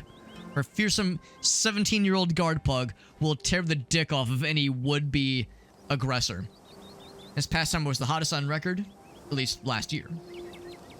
Each summer is the hottest yet until the next summer. This is the hottest summer I've ever seen. This is the hottest summer so far you've ever seen. Nice to have some nice brisk chill in the air. I use that same word. Brisk chill. I like that word brisk when referring to like fall weather. It's nice seeing the leaves change color. And the Glock. Gretchen and the Glock. She's got the Hotline Miami. You know, she kind of does. What is a Letterman's color or letter that he wears? Is it H for Hotline? Your head is the hammer holster. Fucking love Hotline Miami. And I never did play the second one. But I love that first one. Let's talk about something more fun, like skunk apes. Are you gonna find anything out here? You ever hunt things that are not cryptids, like ghosts, demons, werewolves? What's the weirdest thing you've seen out here other than cryptids? That's a fun story. Or a fun question. Wait, what was B? I already forgot. It was. I think that was the one that said like, what do you ever find out here? What kind of weird shit do you ever find out here? The deer I saw stealing baby birds out of a nest and eating them? Deer doing that? I mean, I didn't think deer really were much for meat eaters. That's fucking fucked up. Oh, I'm sorry. The letter was B. Okay. I don't know what that would stand for. Maybe that makes more makes more sense in the context of the second game. If we get an explanation for what the B might mean. Baby birds being eaten by a deer. That is fucking up. That's fucked up. That's some like, that's the kind of thing where I would think a wild animal would only do that if they were like really desperate. Like if they were really malnourished. They'll just eat anything? Damn, I did not know that they would really be much for meat eating. Horses can eat baby chickens. That is, I would say, a little bit less weird. Still kind of fucked up. That's a fair point. Well, I always assumed that there was like still inclinations, because I always kind of figured that if something is primarily an herbivore, its stomach might have a hard time with like meat and that kind of thing. Like raw meat in particular, but I mean, again, if you're desperate enough. Is it less weird? I don't know. For some reason, I imagine like horses would be a little bit more like confident in strolling up and eating a living thing versus deer. Deer, of course, you know, so jumpy and so like hesitant. But yeah, the more I think about it, I mean, they are both pretty fucked, honestly. Cows will eat snakes. Deer will eat their dead. I didn't know any of this. That's wild. Cows eating snakes. Deer eating their dead relatives. This is all new to me. I thought I knew everything there was to know in this world about the eating habits of deer and cows. What do you think the dog sees? He's very excited. Or she. The name's Gretchen, so I assume it's a lady. Yeah, most people know about that these days. Maybe it's not that weird. Yeah, it's weird to me. Donkeys will eat dogs? Man. Today I learned so much. And there's a place called Tetanus Lake. I've got a great feeling about Tetanus Lake. It's a 5 foot deep, 30 30-foot wide pile of old cans and bottles and garbage with grass and trees growing on it so you can barely tell it's there. Oh my god. How did it get its positive name like tetanus leg? I can make a guess. It was practically solid ground with how much it had been compressed. But you could fall through. Oh my god.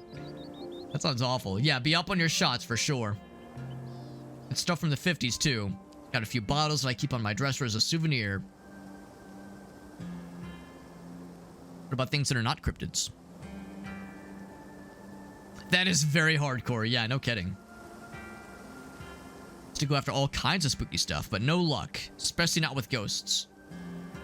I would go into old abandoned buildings.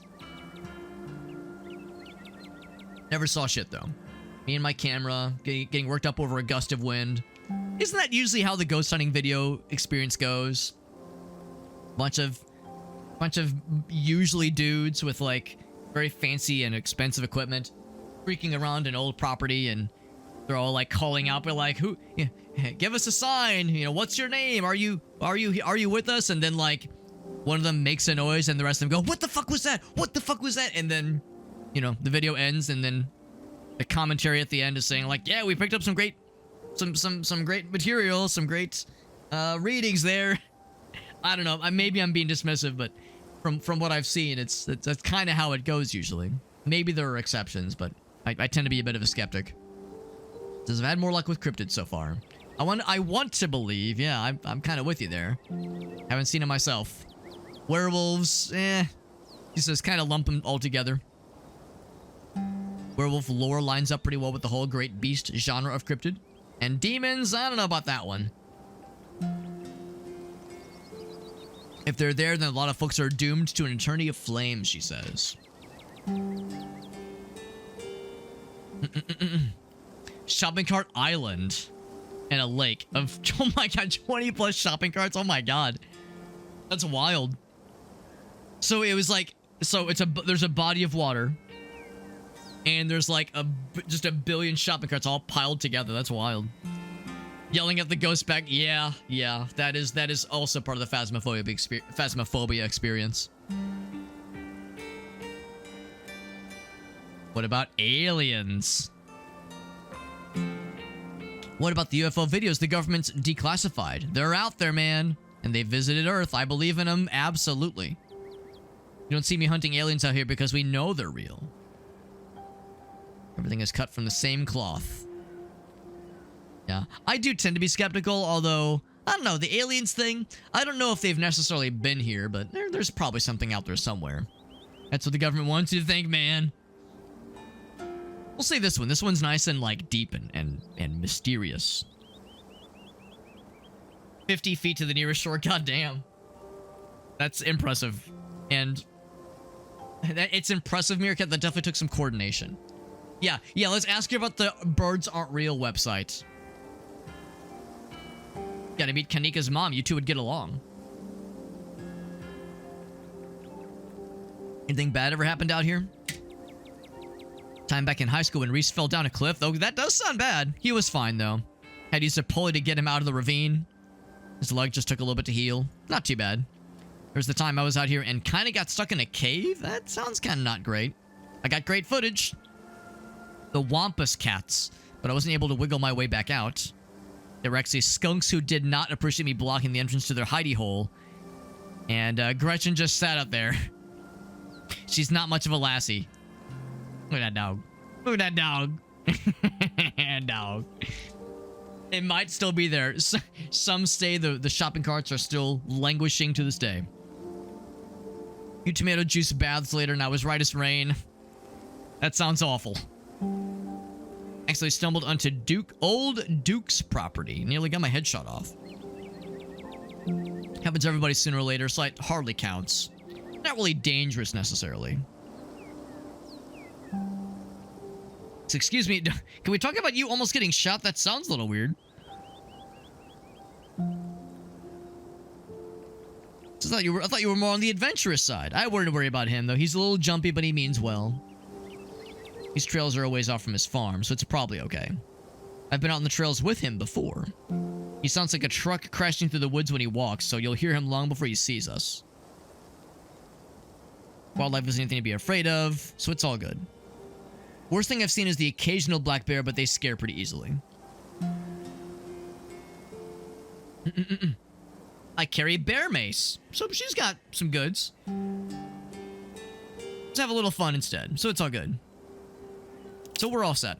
Also, did you hear something? Doggy. Oh, speaking of which, is that the guy? Sure enough, it is Duke. We heard all about you earlier, and supposedly you're supposed to be loud as fuck. Thought you were some creature of darkness. Nope, just old Duke. What the hell are you looking for way out here? Looking for skunk ape. You know. And who's this you've sucked into coming with you? Does he know who we are already? We've apparently made a name for ourselves already. Welcome to the holler. This is my condolences for your loss. Another opportunity for a salty introduction. Would you like my nuts? Please, someone take my nuts. I will maintain the nuts. I will not present my nuts to the stranger that I've just found, that I've just met. My nuts shall stay plainly tucked away in their cloth accordingly. You once again remember the dripping bag of nuts you have on your person, and briefly consider offering them to Duke before realizing it would probably be weird. You keep them hidden away. That's the salty introduction. Salty introduction is revealing your nuts to a stranger. Let's see, steer well clear of this area tonight. Got my own critter, and we're not too appreciative if a couple of folks with a camera scare away the more sensitive wildlife. What are you hunting? Is it tall and hairy? Maybe musky? Have you seen something cool? She's got the camera ready. You never could stay in your business, he says. Stella Richmond. Maybe I could help out. I'm pretty good at tracking. So she learned from the best, and he does agree. Wonder who she learned from. Will you tromp around the woods at night yelling about chungabungas? I love chunkabungas. Keep the nuts safe, that's right. Oh no, I'm sorry, shock value. Bernie's mountain dog jumping in your lap excitedly, that'll do it. That absolutely will do it. Something's been getting on my chickens, he says. I've lost 3 this week. It's a horse! It's the horse Ogas was telling us about. Does skunk ape have a taste for chicken? This is why I don't bring you around for these things. It ain't no skunk ape. This is, I know exactly what it is, but I know you wouldn't believe me if I told you. The mountain lions, they're out there, I promise. You haven't been out here as long as I have. These sons of bitches are sneaky. You wouldn't find one at night, of course. And I know it's what's getting my chickens. It couldn't be anything else. Getting the chimkins. The mountain lions shouldn't be around here, man. There's been a sighting of one since the 90s, and those were still iffy. You on your YouTube saying some river monster spotted by a couple school-age Boy Scouts? Appalachian cougars are some kind of far-fetched fantasy made up by geezers like me. You made me look like a fool. I read those comments people were posting on your video. I don't think it's plausible. You'll eat those words when I come carrying a mountain lion corpse out of the woods at dawn. If you don't want a face full of buckshot, I suggest you get the fuck out. Existential dread begins to pull at your chest. Something is waiting for you deeper in the woods. Is it a furry? A furry eating his chickens raw? And maybe they're not eating them. Maybe they're like abducting them and bringing them back to start their own like chicken coop. The 3 of you are bound to meet it, and it will change you forever. So saith this foreshadowing feeling that we have. You find a mountain lion, don't kill it, we say. Yeah, then we say kill. Can you just buy more chickens? Yeah, honestly, maybe we shouldn't butt in between the 2 of them. I'm curious about, like, saying one of these 2 things out loud, but maybe we just kind of keep this to ourselves.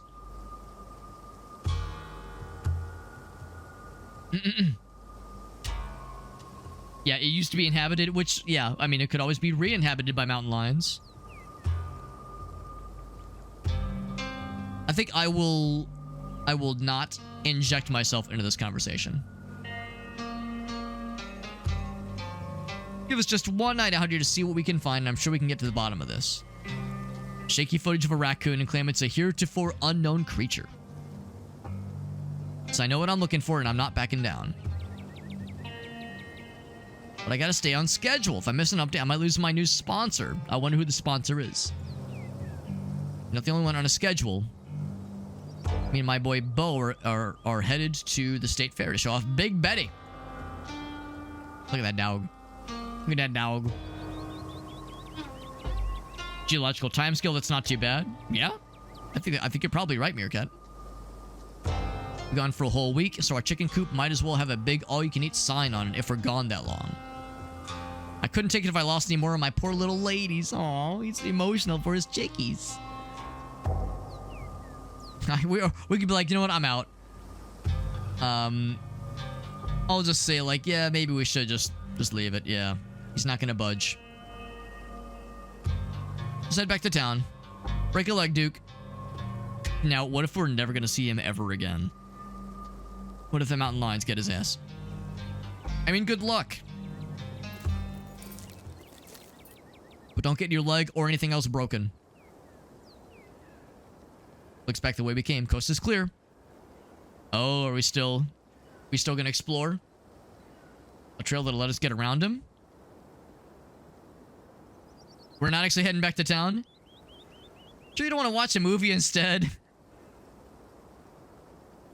We'll express some hesitation given this foreboding feeling, but the foreboding feeling doesn't discourage me, the player, because I'm curious to see where this goes. I'm not quite as comfortable going into the woods right now, knowing there's a guy that'll shoot anything that moves. He's never actually shot anyone. I mean, if there's an attempt, though, that's enough. My viewers come first, she says. They demand cryptids, and I am duty-bound to give them what they crave. Also, she said duty, which means we have, you know, she says the word duty. I mean, we have to go. We have to do the thing. We have to follow through, because duty is a word that makes me laugh. I'm only sticking around because I'm under duress.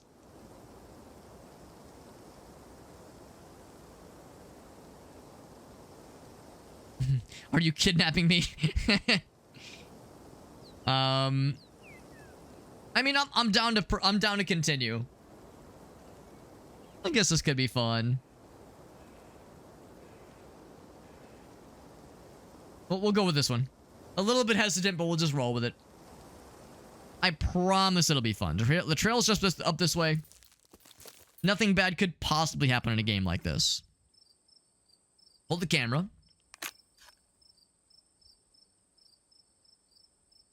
My new assistant, I am very mysterious. Elusive yet pungent skunk ape. Mostly encountered in Florida.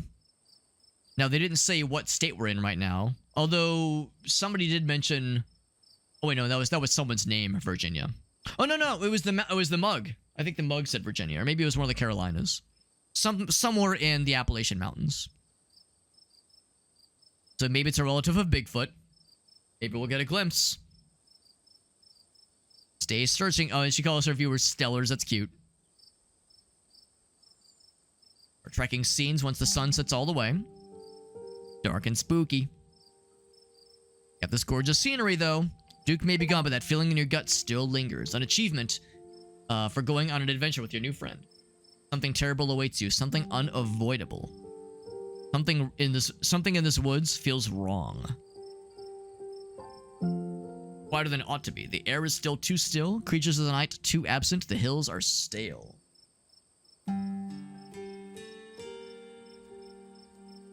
Hard to take it all in with the danger. Should we be mysterious? Let's actually be mysterious. Feels oppressive. Dark. You mean stinky? Are you smelling the skunk ape? Or is that biscuit that you ate and the coffee not sitting very well? The whole hillside feels dead. Like a storm is coming. It's definitely skunk ape. It's just too quiet. The hillside feels dead. It's a little quieter than usual in these parts. Maybe skunk ape scared off the local wildlife. Oh. Loud, percussive snort. And it probably wasn't the dog. Probably wasn't the dog snorting. Skunk ape has found us. Death has come for you at last. Goodbye, cruel world. I accept my fate with dignity. I will not sing. I'm going to remain silent. The sound deer make when they want to warn the rest of their herd about scary predators. I've heard that noise. I've heard that noise several times because my old place was pretty close to a fairly large woodsy area. So we had deer all the time, like in the backyard. And my bedroom was close to one of the exterior walls. And sometimes I would sleep, especially in like the warmer months, with the window slightly cracked. And there were a number of times, yeah, where like I would hear a deer outside that window next to where I was sleeping. And sometimes something would startle the deer and they would do like that snort noise as they run away. So yeah, I've heard that noise like closer to my head than I would expect to hear it. It's just given like if the bed's here, windows here, and just on the other side of that wall is some creatures. So I know that noise all too well. So we hear the footfalls of animals retreating in the woods. Okay. Oh my god. So we found a deer, but like, what's going on with this guy? Is that the small birds it is eaten? Are they hatching their own growths inside of his mouth? And Gretchen was kind of, and the dog was making noises, and the deer scampers off. Oh, poor Poppers. Poppers was scared. Cannot handle the deer. He's got to pick her up and hold her. Then she'll slip out of her harness. Right.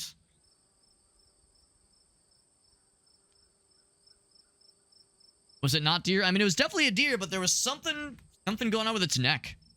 You're too much of a potato. They didn't make harnesses to fit potatoes. Why do you bring her with you? Why do you bring her with you? It's because she's a dog and she's great and she's got a little heart tag. What else do you need? Why do you bring her with you? We already know the answer, because she is a valuable asset to the team. There's something wrong with that deer. You see its face, yeah. Something a little bit off. Some kind of abscess or a tumor, yeah. Some kind of growth. Not much we can do about it, obviously. It's never too late to turn back. Maybe I'm not cut out for this kind of thing. Maybe you don't want me weighing you down. Just not accustomed to the sounds of the forest yet.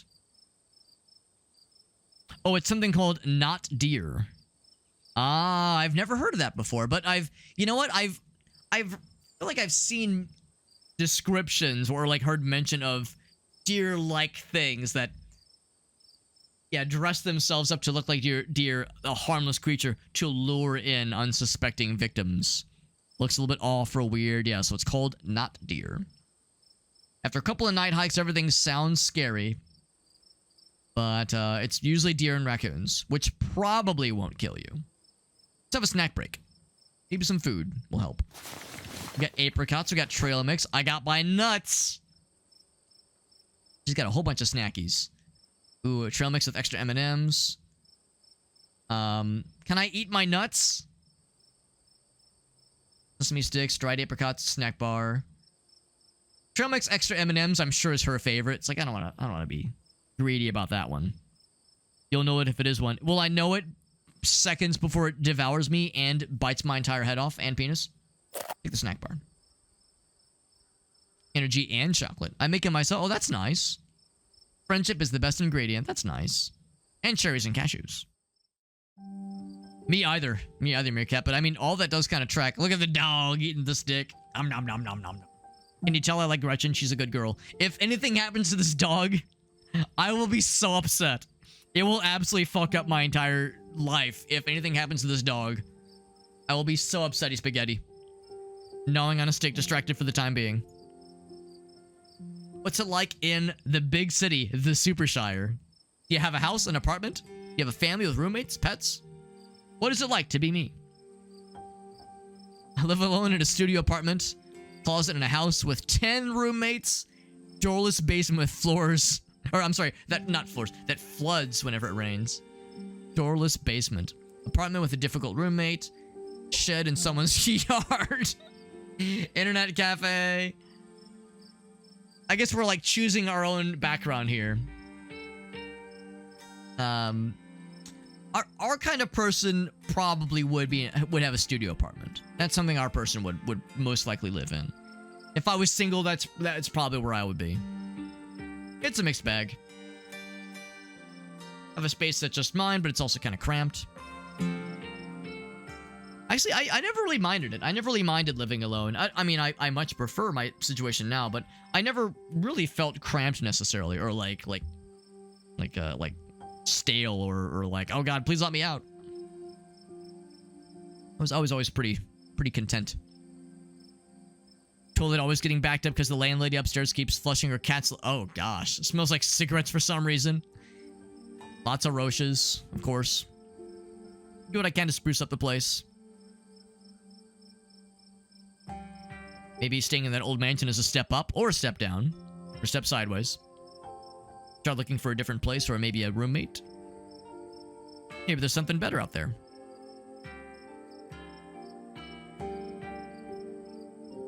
We'll say we're saving up for something better. That does sound nice. Had a nice studio apartment. I have a couple friends that have had some very nice studio apartments. I was in an apartment for a good couple of years, I think it was like 5, honestly, like 5 years before I moved into my old condo. And the apartment was nice. It wasn't a studio apartment, but it was still pretty good. But yeah, there's a couple friends I've had over the years that have had some form of studio apartment. Some were quite nice, others just kind of so-so. But yeah, they can be pretty chill. What do you do for a living? Programmatic ads for a company nobody's ever heard of. Arts and crafts on Etsy. First year associate at a big law firm. Streamer, student, teacher, service industry. It would be fun to say we're a streamer and that's like our full-time job. It's probably not very realistic. Too real, man. But it would be very funny given that like YouTubing is her main thing. I don't know if it's like her main source of income, but it is a source. What would our person do for a living? I'm not feeling the law firm. I don't feel the arts and crafts. I don't know if I feel like the ad person either. We'll say maybe we're a teacher. That sounds nice. We'd say we're a teacher. Have your debt forgiven in 10 years programs right now, so it's not the best financial position. Kids I teach now will be graduating high school. This is so valuable. I wish it... we'll just say it's all right. That's how it is. That's how it goes for most career paths. Like, how do you feel about your job? It's fine. Pays the bills, and it's fine. Maybe there was something in the tree line. But couldn't catch it. Couldn't notice anything. What's your story? Live in a little house just outside of town. Dog. The house I grew up in. Lots of pleasant memories. Happy to keep it in the family. Great-great-grandfather built that house. And it's still sturdy as an ox. Is it just you? It's me and Gretchen. Parents died a few years back. That's sad. Life goes on, she says. We have our nice home. Her and the dog. Could be worse.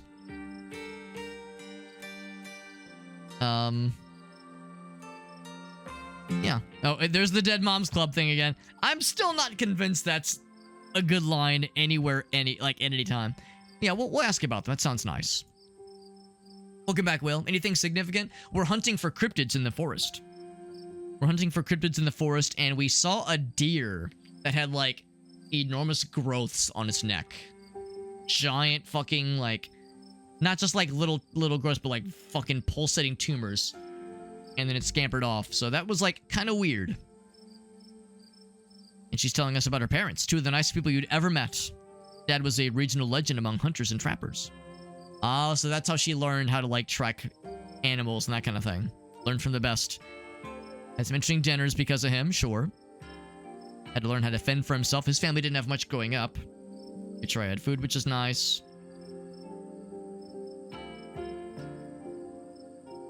Make us a pretty good salad with just what's in the clearing if I had to. It wouldn't exactly taste good, though.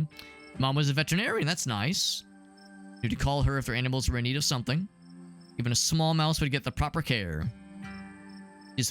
Perhaps the reason why Gretchen is still one of the oldest dogs she's ever met. Those were her parents. And then we can say, whoa, whoa, whoa, lady.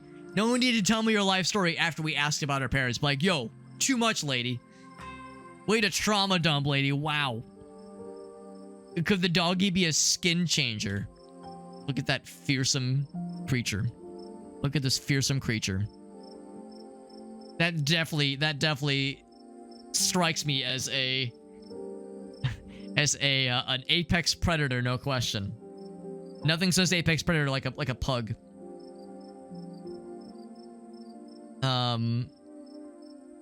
We'll probably see this one. Yeah, I think that's like the right thing to say, really, in a situation like that.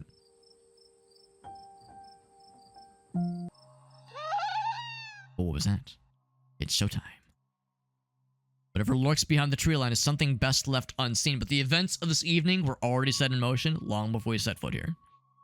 There's no turning back now. What is it that we're about to maybe see? Jesus Christ! Could it be more deer? Maybe it was a raccoon? Everything else went quiet. Whatever made that sound is close. She's gonna check it out. Is she gonna get fucking mauled by a bear?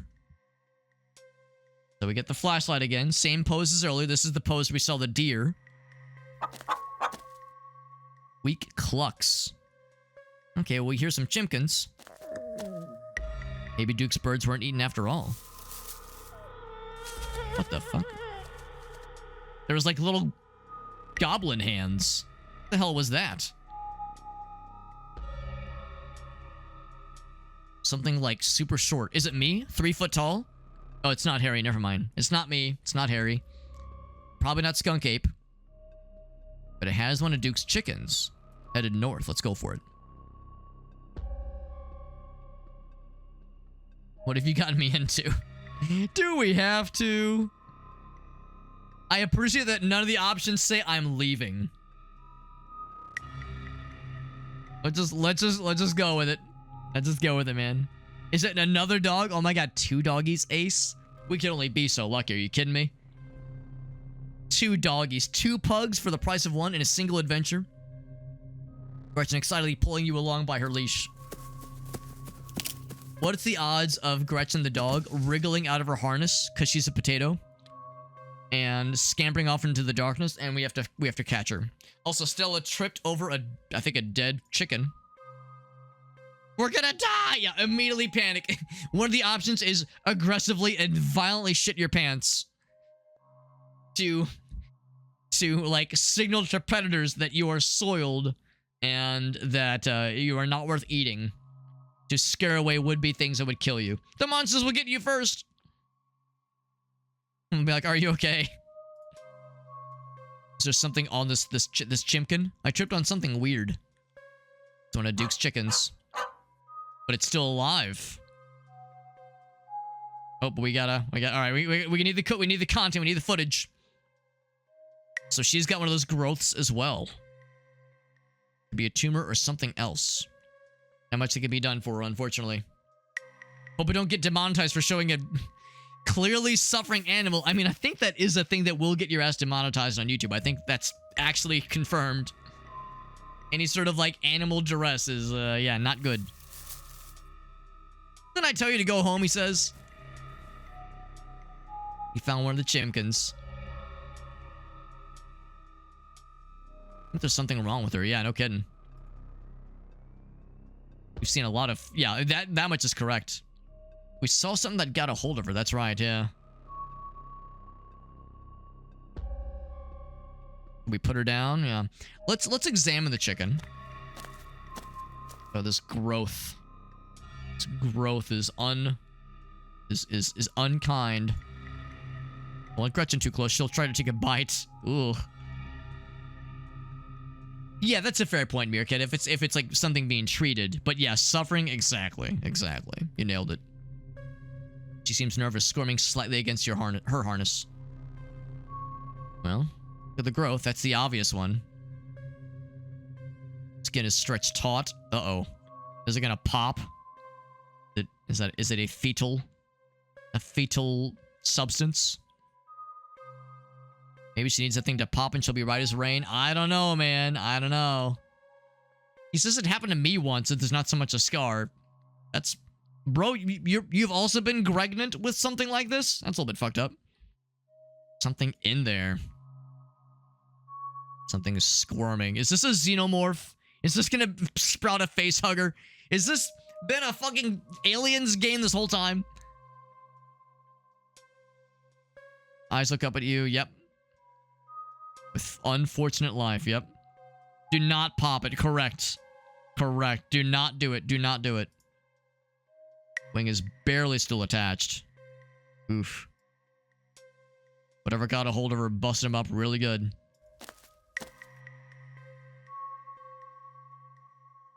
There's something really wrong with these animals, man.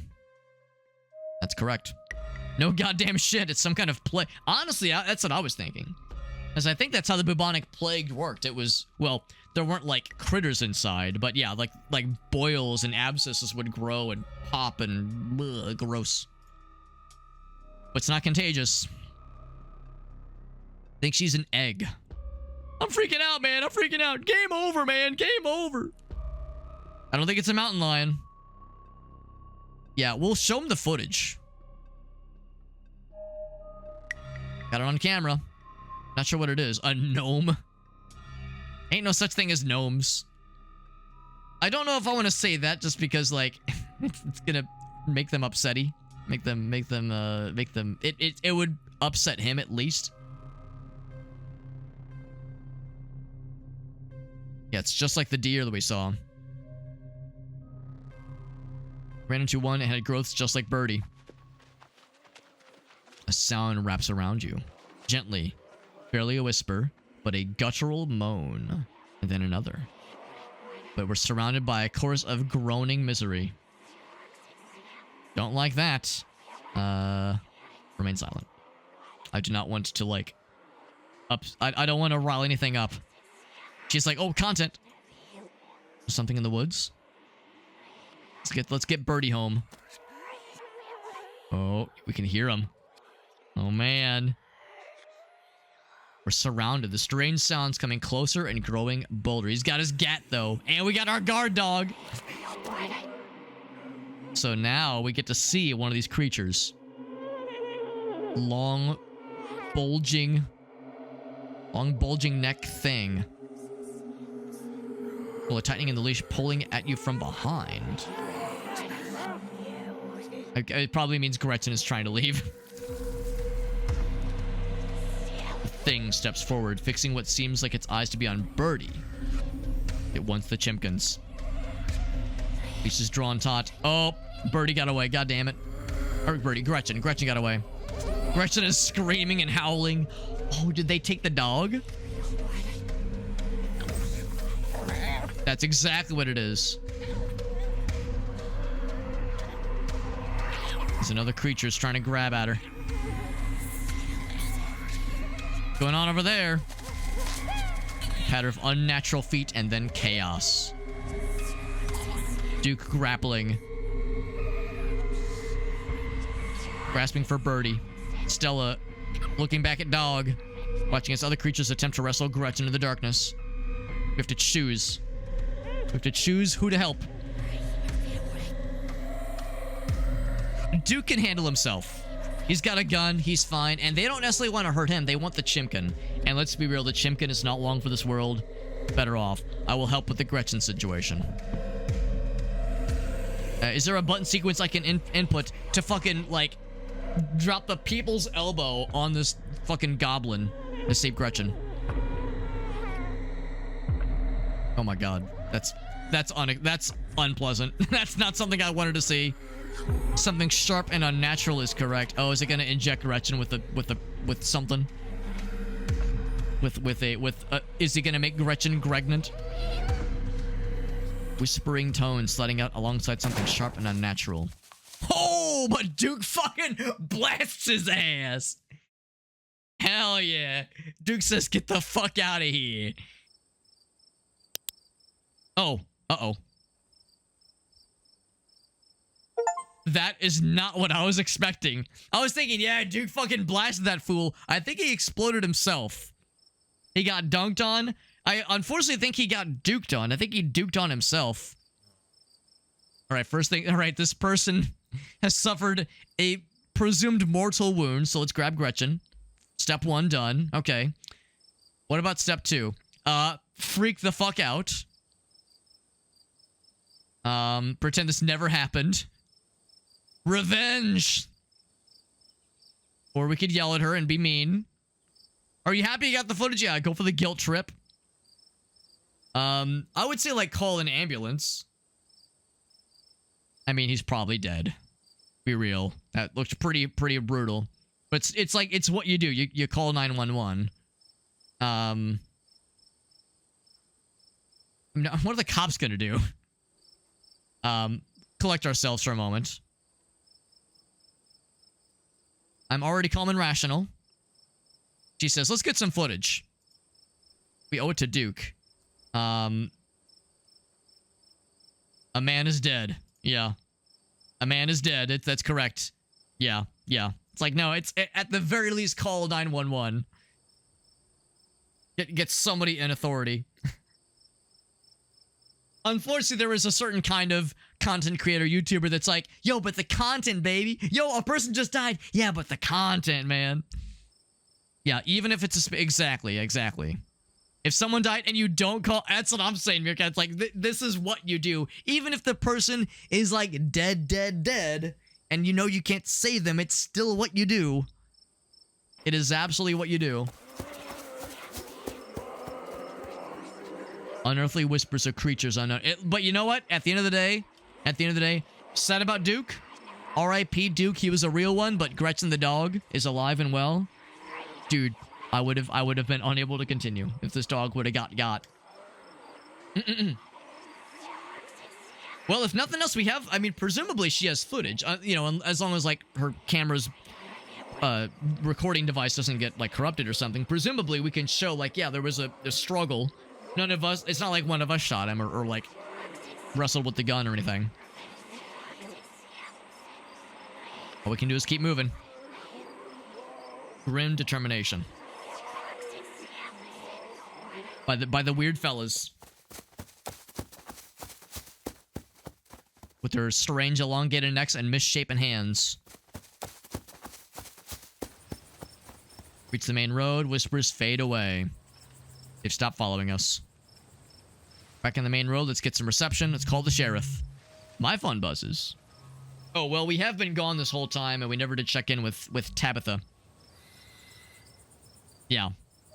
It's only slightly believable, yeah, like, that's the thing, like, in this kind of situation, yeah, you make it sound like, yeah, these weird men attacked us. It would make it sus for sure. Oh, God. Tabitha's freaking out. Oh, geez. Oh, God. 13 texts. Why would she care about us? She didn't give a fuck about us.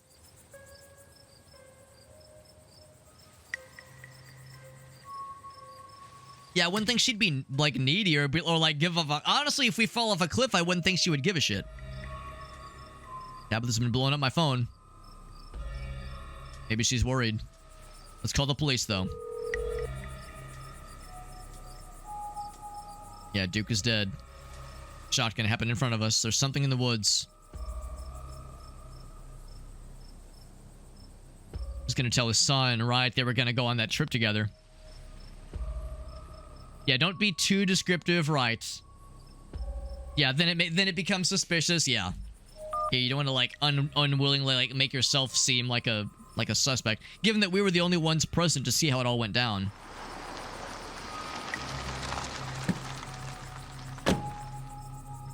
Got some coffee. He's awfully happy and smiley about this whole situation. Sheriff Hugby, friendly older man who wants to hug everybody, and Franklin, serious, wearing sunglasses despite middle of the night. All business.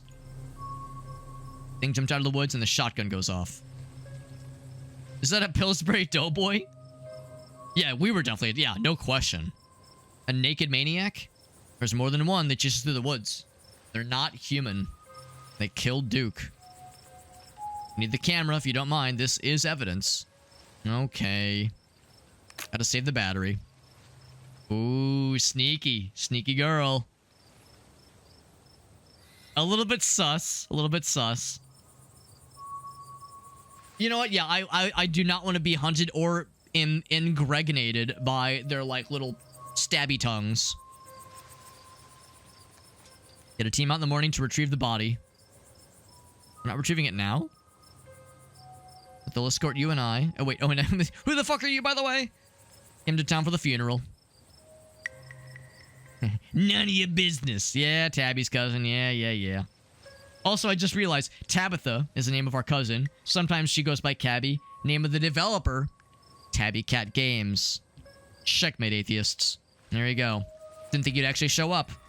Not everything that's been said about us is true. Just most things that have been said about us. If there's a naked maniac on the loose, it's best you don't walk back on your own. Or expose any orifices. Weren't you going out there tonight? There's a dead body in the woods. Those things could attack something else. I mean, he's not wrong. Duke's not going anywhere, but still seems weird to not, like, get the body now. Because, yeah, isn't there the chance that, like, I don't know, a raccoon or, like, a bear or something like that could, like, gnaw on the corpse? And, I don't know, it just seems kind of not cool.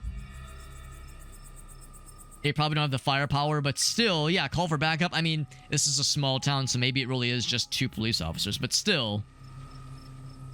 Skeleton crew. Alright, Monday nights are the bowling nights. And bro, isn't this more like someone died? Isn't this more important? Jeebus. Jeebus Christ. It almost seems like they're not taking it seriously. Retrieving Duke will just have to wait, he says. Return you safely to your home. We'll probably be fine if we walk alone. For your own safety. Alright. Right up front. If your mom... Oh, talking to the dog. And hold Gretchen on the way to town, I guess. Yeah, exactly. Something could tamper... I mean, yeah, everything about this seems not alright. They should be able to call in reinforcements from other towns, right? From other communities. So odd to be so dismissive. In the back of the squad car. They didn't put cuffs on us, at least. I don't think this guy's, like, evil, though, because he loves the dog. So he's probably not evil, but I think incompetent. Oh, the dog's more worried about her mom. Her little worried dog face. And she's nervous. You good, fam? And you did just watch a guy get fucking murked in front of you. A guy that she's presumably known for a long time. Do we like go for like the there? We'll be nice. We'll be nice. We'll go for the there. We want to be nice. Speaking of people being nice. Gosh darn it, there's this nice person named Errol Eve who's being a heckin' nice person. And you got the M3s. Now, listen, I'm a very professional gamer, okay? I have played dozens of video games in my life. So I will confess, I don't know what M3s or M3s is. I would guess it's probably Final Fantasy 14 related. Do a quick shout out for Errol Eve. She's a homie. She's a homie and a half, and we all like Eri. She's the coolest. She's the gosh darn cool. Also, happy belated birthday, Eri. Erlyn had a birthday a week or so ago. And honestly, imagine having a March birthday. Ugh, the worst kind of person, am I right? So cringe. We don't know anybody else here who has any March birthdays, do we? And then I do one of these. And then I get really close to the microphone. And I'd say this. My birthday's on Saturday. Which is technically tomorrow. Technically tomorrow. Because where I am right now, it is the 21st. So March birthdays, I might be a little bit biased. But I think you chose well. Eri, if you chose your birthday, you chose to be born, as we all did. It is a conscious decision we all make. So well done on choosing March birthdays. Everyone else who's not March, we won't say it to your face. We'll just think it loudly, out loud. March birthday. See, Dortus understands. So yeah, you're doing some Final Fantasy 14. That's, again, Eri, thank you for that raid. You're a gosh darn, you're I don't care. Listen, I don't care what Jet says about you. I think you're cool. I think you're pretty cool. I'm just lying. Jet's a sweetie as well. Thank you guys. Yeah, Jet's like, oh, whoa, I have a new birthday now. Wow. Eri, as you know, whenever people raid here, I'm always excited. I'm always excited to ask if you have any clips to share, because when people raid me, they're bringing their peeps to me. That's super cool. The least I can do is to nudge my people to check out your content. Best way to do that is if you got a cool clippy, we'll all watch together. We'll put up on the big screen. It's a good old time. Keep the enemies closer. My own raid partner. That's the thing. Whenever I do the joke of like, I don't care what so-and-so says about you, normally I can say it with a straight face, but Jet would never. He would never speak ill of a friend. Jet's too pure. He's too pure-hearted. So it happens when someone's part dog. When they're a dog pilot VTuber, the dog, like the golden retriever heart in them is like too nice and pure. Jet's too pure of a soul. He's too pure of a soul. But yeah, Ari, thank you for that raid. And like I said, offer is up to you if you have any clips you want to share. No pressure. But if you got anything fun to share, I'd love to see it. We're playing Scarlet Hollow. If you're looking at this game right now and you're thinking, seems Slay the Princess-esque, you'd be onto something. It's the same developer. It is in early access. This game is in early access, so and it's still getting fairly regular updates by the developer. Usually like once every few days, I'll get a little Steam notification saying, new thing to update. And it's really good so far. It is... Slay the Princess is a kind of a non-standard visual novel. And I will probably not say anything else about it because it's very good and I don't want to spoil anything. But it's kind of non-standard. This is a little bit more of a standard visual novel where there's some choose-your-own-adventure aspects. There's a story. There's mysteries to find. There's stories to unfold. Side stories, that kind of thing. Less of a eccentric manner that Slay the Princess has. But anyway, same developer, and I'm liking it a lot so far. If you've played this game, you will know what just happened. If you've not played this game, I don't know if I want to spoil it, but a major event just transpired, and somebody may or may not have gotten a part of their head might have gotten removed with a shotgun, allegedly. I don't know. Allegedly. It might have happened. Something bad might have happened for a dude. And Meerkat says, I hear the whistling. It's out there, man. It's out there. Slay the Princess vibes? Absolutely. More importantly, well, equally and also more importantly, dog. Look at this dog. Dog's name is Gretchen. It is 17 years young, and it's a little puggy, and there's so many scenes where I just want to, like, hide the UI and just, like, do a little, like, getting behind the ears. I want to pet the dog. I want to, like, reach into the game and pet this doggy. Yeah, their name's Gretchen, and she is a very good assistant dog. Very good girl. Very good girl. So yeah, so our friend here who witnessed a pretty unfortunate thing happen to an old friend, old Duke is what she called him. She's like, oh, like, you know, we try to be nice and assuring, given that a fairly traumatic thing just transpired. So she's we saw a man die. Yeah, it's pretty fucked. It's pretty not a good time. Can I pet that dog? Ace, you'll be really happy to hear that when Grace and I were walking Bonnie like a few months ago. Alex, are you gonna show us pictures of the dog? I would never show you pictures of my dog, okay? I would never do that. I'm definitely not looking up some good photos right now of our dog that I'm just gonna show you against your will. I would never just bring that up as I'm looking in this window over here. Now, I would never show you pictures of my dog. So when we were walking Bonnie, we were walking Bonnie. There was one. We kind of have this usual path we stick to whenever we take her for walkies. Oh, is she down here? Just not down here. I have to be careful when I say the word walkies. If I say the word walkie and the dog is in earshot, oh boy, that's dangerous. But here we go. I'm grabbing a couple photos. I'm grabbing some good ones. So we have a couple of routes we stick to, and one of them goes by this apartment building that has some kids that like to play outside sometimes.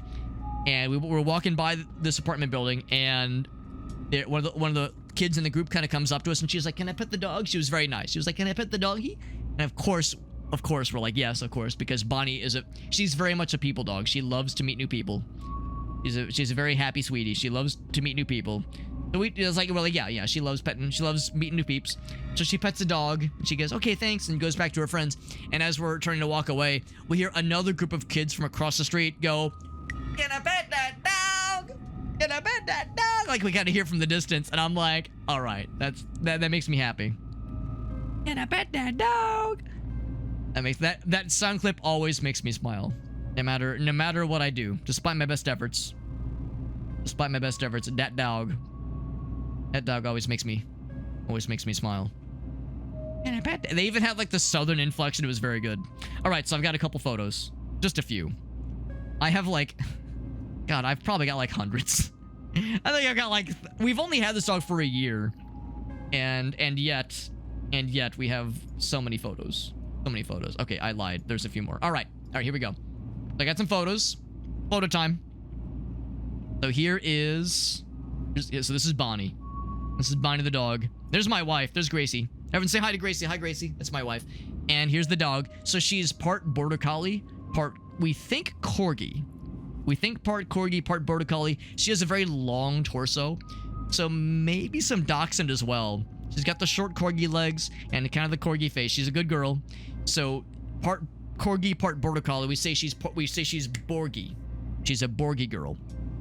So there's Bonnie the dog, and here she is with one of our cats. So we have two cats. Shanna is on my lap very frequently when I stream, so you see her all the time. We rarely see Ferret. Ferret is the tuxedo cat. He's a good boy. He's also extremely jumpy, and he does not like cats. Or I'm sorry, he does not like dogs. He is very unhappy that dogs exist. If he is reminded that dogs exist on this world and sometimes breathe the same air he breathes, he is very upset. And whenever he sees Bonnie, he will hiss at her, with few exceptions. This was one of those exceptions. This was like a couple days ago. We're chilling on the couch. Ferret jumped with Bonnie. Ferret jumps up and he like kind of gives her sniffies, and we're like, I have my phone out because I see him going for sniffies, and I'm like, this is a limited opportunity. If he approaches Bonnie, he's gonna hiss and run away 99% of the time. And yet we have photographic evidence of at least partial sniffies being offered. So, and Bonnie, bless her heart, really wants to be friends with our cats. Shayna is indifferent, but Ferret is like, ugh, he's not a fan. So she really wants to be friends, and like, you can see the hope in her eyes, like, oh, is this it? Is this acceptance? Finally, do I have a friend? And this twofer was, so Gracie was snuggling in bed with Bonnie, and at some point I get up to use the restroom. And as I get up, I notice that like the covers are like just near one of her legs.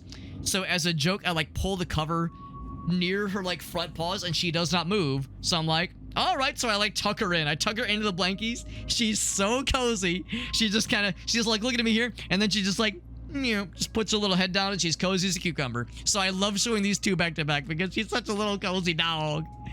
So that's my show and tell for Bonnie the dog. That's my show and tell. Can I pet that dog? Oh my gosh, amazing, amazing. Thank you again to Ari. I know it's getting kind of late, so no worries if you have to hop off. I know a bunch of us we got early mornings for some of us. We got the working hour drawing near for some of us. Thank you to Ari for that raid. Very generous of you. Really kind. And you, of course, rated us not too long ago as well. Very generous. Got a big old dog who loves kids. Our dog, Bonnie, is very much a people dog.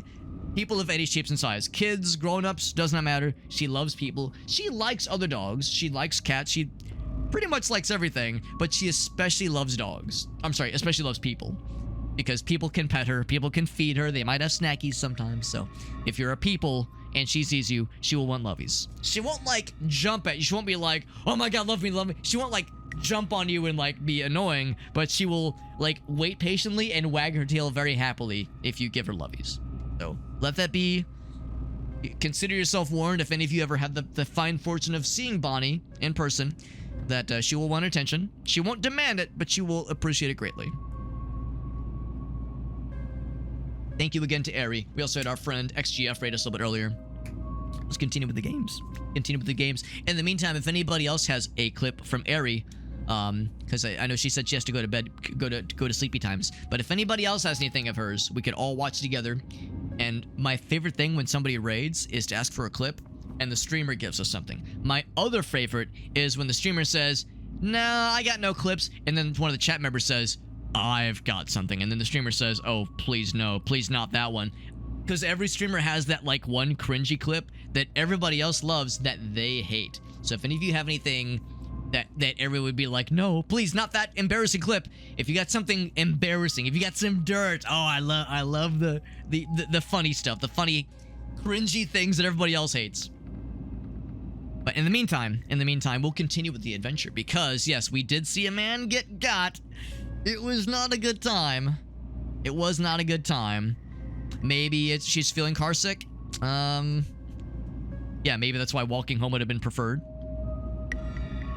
Maybe it's not as bad as an upset tummy. Bro, a dude died, man. A dude died. This guy's being all jokey about it.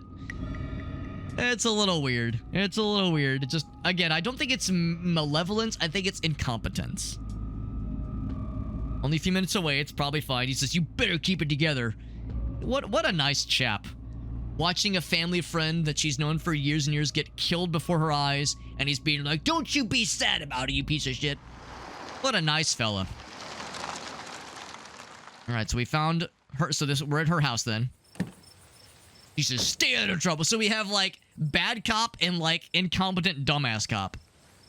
Get a good night's sleep, but it's fine. And whatever your name is...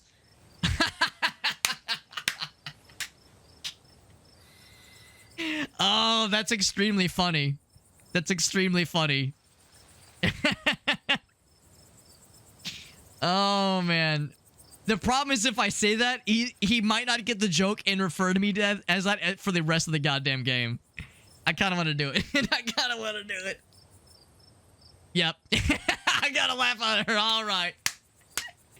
All right. All right, Mr. Freely. Are you related to Ace? Ace Freely? Yo, you go leave him before then. Oh my god. Keep an eye on him for us. Make sure he doesn't get in any more trouble. Hey, wait, what the fuck? What did we do? What did we do? Y'all take care now. Bye, Gretchen, the dog. Have a lovely evening. If any bugaboos give you trouble, you know how to get in touch. Dogs do not know how to get in touch. They actually do not know how to operate a phone. You think a dog knows how to operate a cell phone? All right, well, holy shit, yep. Why the hell would you ask if we could walk home? Valid question, honestly. Yeah, why? Yeah, I do want to ask. Maybe not, like, aggressively, but I am curious. Seemed a little blasé about everything. Yeah, absolutely. Why did I ever agree to be here? Yeah. Why on earth did you want to walk home? Because that is very odd, all things considered. Did she really want more footage? Did she really want more footage that badly? Was there a dog that dialed 911? Probably. I could see, like, a dog stepping on a phone or sitting on a phone and just butt dialing something. One of my college buddies butt dialed 911 one time. I don't know if I was actually there for this one, but yeah, one of my college buddies, his name is Joe. There was a number of places a lot of us in our kind of college group of friends would hang out from time to time. A couple of apartments we would frequent just in general, because a lot of us lived fairly close together. And there was one night, I don't think I was there for it, but there was one night where they were all hanging out, and they get a knock on the door, and who should be there but a couple of police officers, and they're like, yeah, there was a 911 number was dialed from this location. Has anything happened here or something like that? And everyone's like, no one's been texting or, like, called anyone on the phone. And out of curiosity, a couple of them checked, like, yeah, I don't think I've, like, dialed anybody. And then Joe takes his phone out and goes, oh no. And realizing he had unknowingly butt dialed 911. Oh, you mean like the dog knew? Oh, wow. So the dog knew that, wow, that's amazing. And do chest compressions? Jesus. Yeah, no kidding. That's, like, highly, highly specialized dog training. That's incredible. That's truly impressive. No, I would imagine more just the accidental kind of thing, not something on purpose. That's awesome. She said, I've had some bad experiences with cars. Not a fan of driving them. Well, that's fair. So that explains why she was particularly uneasy in the car. Maybe her parents died in a car accident. Maybe that's why she's uneasy of them. Sorry if this was kind of weird. I mean, it was pretty weird. Yeah, they did seem very blasé about everything. And I'm still bothered by their lack of taking the dude dying seriously. Wait until the morning to even look for his corpse. Who knows what those things are doing to his body, exactly. They implied that we're a suspect even with all the footage. We'll see. Well, the truth will get out. It'll probably take care of itself eventually. Something tells me the stuff in the footage is not going away. That can only anything bad happening. Oh, that's nice. Unless she was talking to her dog. From the whole thing, at the very least, it'll never hold up in court regardless. And we've got our own investigations to do. We've got to find out more about those critters. Man, I don't know. They did outnumber us, so it was a little bit scary. Maybe get a lawyer. Probably not a bad idea. Probably not a bad idea. Library doesn't open for a while, but I've read every book on cryptids they have and never came across anything like this. There's someone in town who might have some useful information. His friend's mom, right. We heard about her earlier. Her place is not far. We're going now? Don't we want to, like, rest up or something? We should probably check in on Tabitha. Fuck this shit, I'm out. Friend's place is on the way back. Shouldn't take long. Going to head up to the mountain all by myself with all that's happened. When you put it like that... Fine, fine. I was thinking like we would have like texted her back or answered or something. Knocks on the door. Excuse me? That was unexpected. A shadowy figure approaching. Did not hear it approach. And what's on the shirt? Something spooky maybe? Something spooky this way comes. I think someone's watching us. Turns to look, and it says our name, even. How ominous. Ominous indeed. Jesus. Welcome home. So Stella sees it too. It's not a hallucination. It's not something beckoning us from beyond. Where you're meant to be. Or no, that's like a sense we feel. The door does swing open. Older woman stands in the entryway. Not sure who Wayne is. Figure is gone. So presumably Stella saw it too.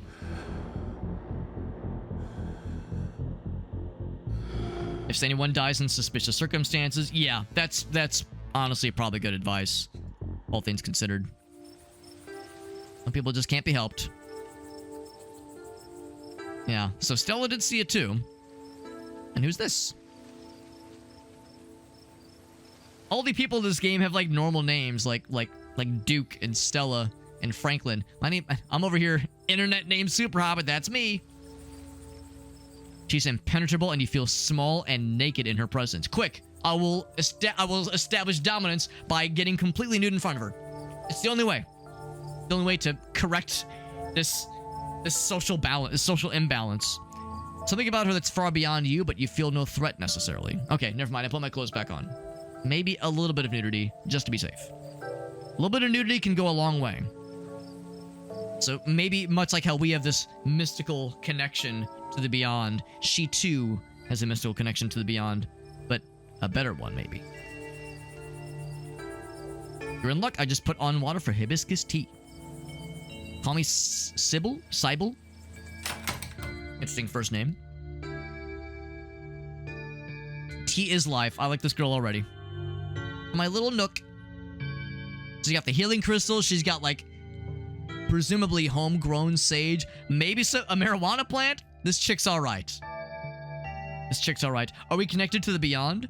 So I will show you when we started this game up, we were allowed to choose 2 traits.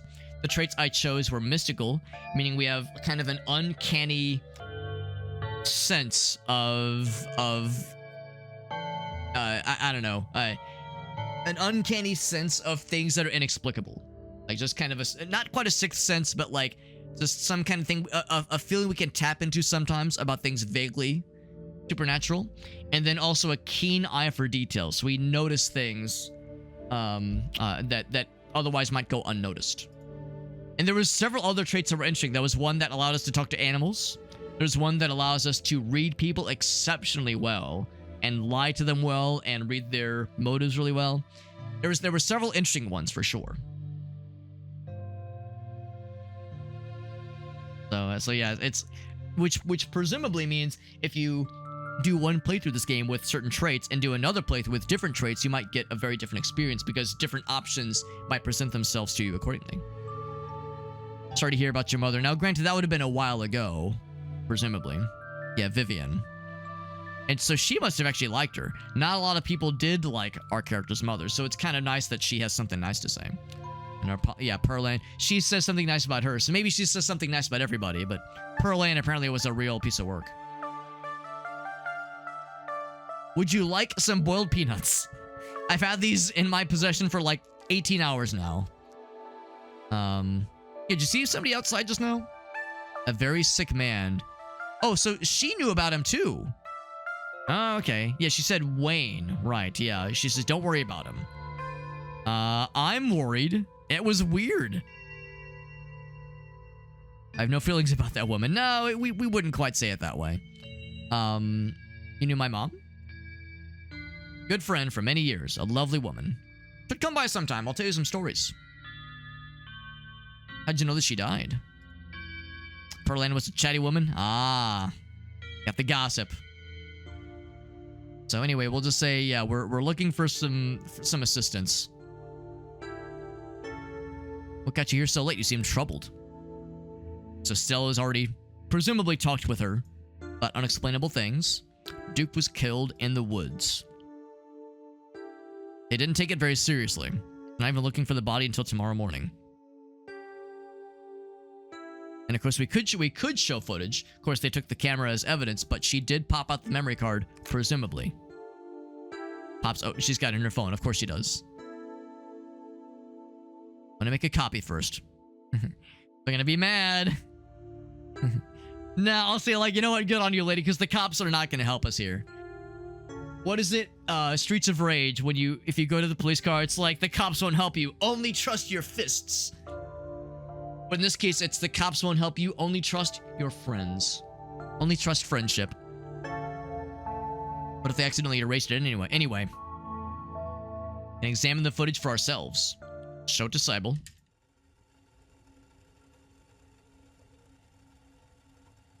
Who reacts accordingly. Where was this? Mountain trail in the northwest. Technically within the town limits. Can you enhance the video at all? I was gonna say we need to get to a computer. I hear the T, by the way.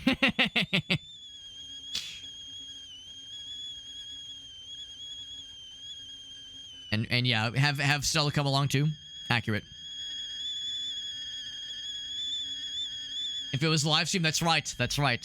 Enhance. So Kanika's door is still here. So this person still lives at home. No judgment. No judgment.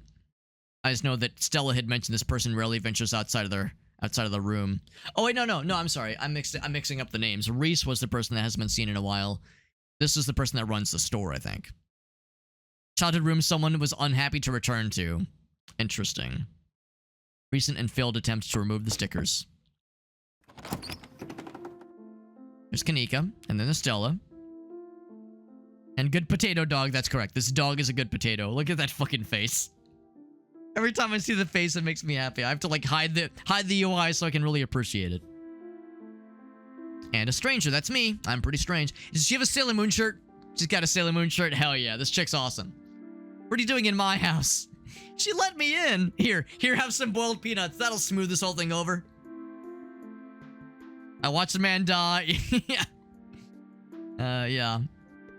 Here, we'll be, well, I want to say both. Like, listen, we were helping Stella with something, yeah. Tabitha's cousin, and yeah, it is pretty serious. Caught it on camera. And I killed him, and I ate the corpse to dispose of the evidence. No, not really. Can we borrow your laptop, please? My room's a mess, but I'll bring it out here.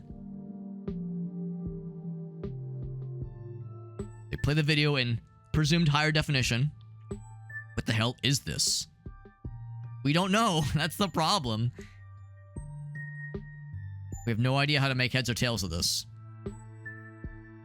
And obviously Stella shook up.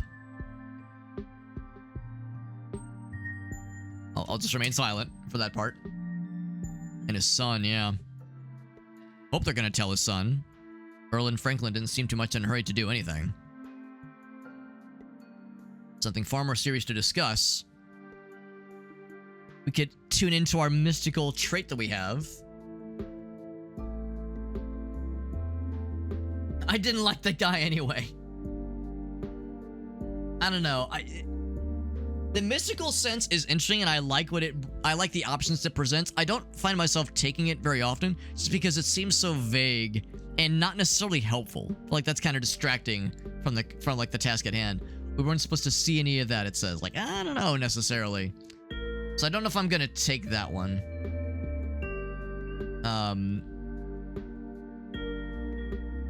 I mean, a man's death is pretty serious. I guess I'll say this one, because things are still out there. More people are in danger.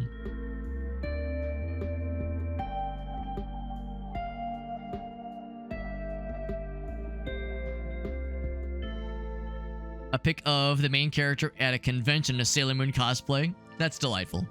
I'll confess, I didn't watch a ton of Sailor Moon back in the day, but I definitely have nostalgia for it. The little bits and like episodes I would catch every once in a while on Toonami back in the day. So whenever I see something Sailor Moon related, it makes me happy, especially given that like it is, I mean, yeah, that's honest to goodness Sailor Moon.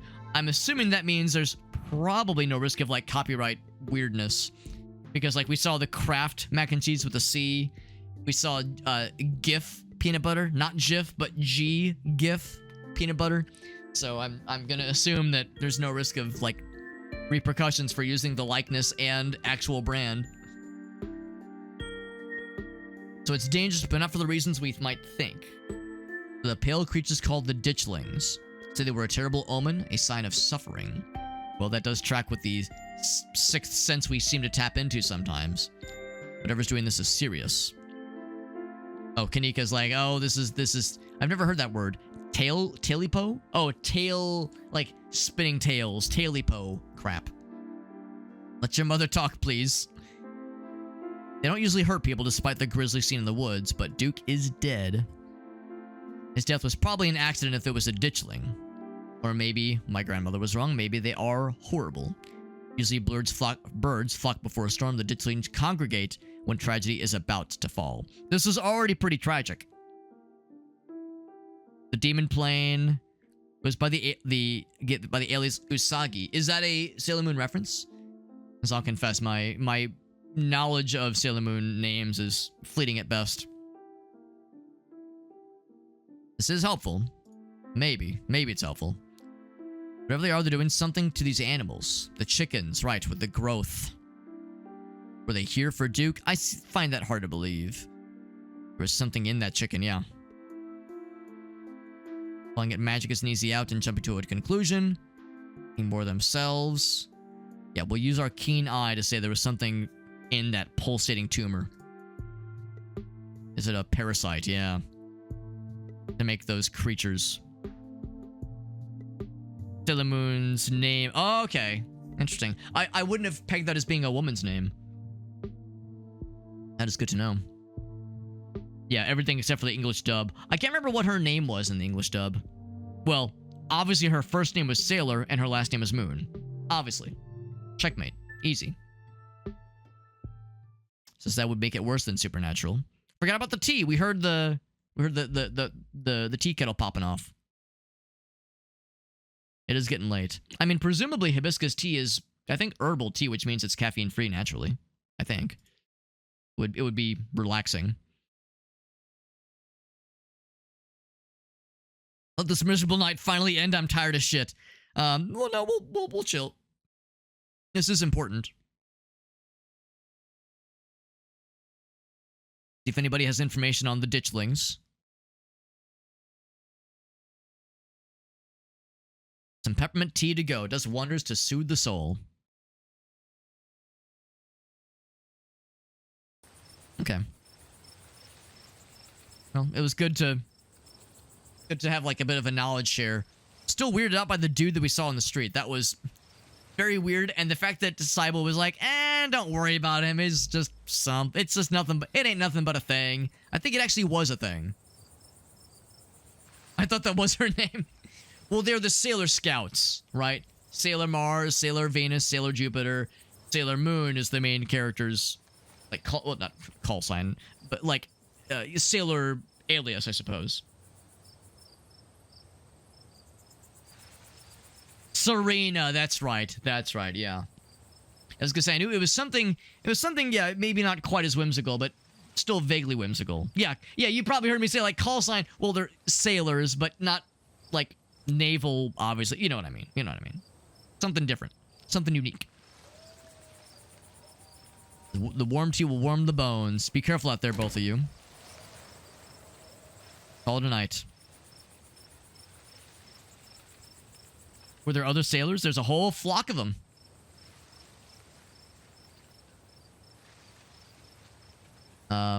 Yeah. Good finding your way back. We'll be fine. We should get home to Tabitha, who I'm sure will give us an earful for not having checked in with her. Although, again, why should she give a shit about us?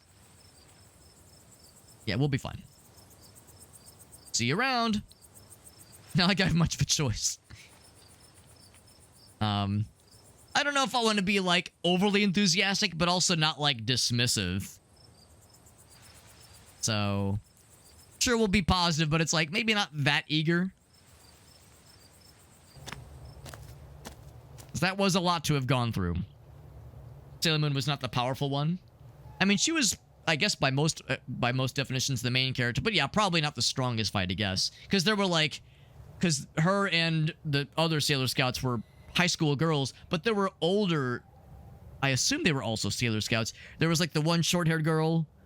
There was the one that was, like... had, like, a dark green outfit. I assume they were, like... I don't know, like... I'm not sure if elder members makes more sense, but, like... something like another upper echelon of the Scouts or something. I wish I had, like, better knowledge. Or more detailed knowledge. There were Dragon Ball Z. Oh, yeah, I'm sure there was some world-ending shit for sure. Back to the Scarlet Estate. That's right. There were some older ones, yeah. Continue down the path. The light is on. Try the door. It opens. Where the hell have you been? I watched a man die tonight. I saw horrible things. I got sucked into something. It was weird. I mean, it was weird. That is not wrong. It was weird. The miner outside the general store.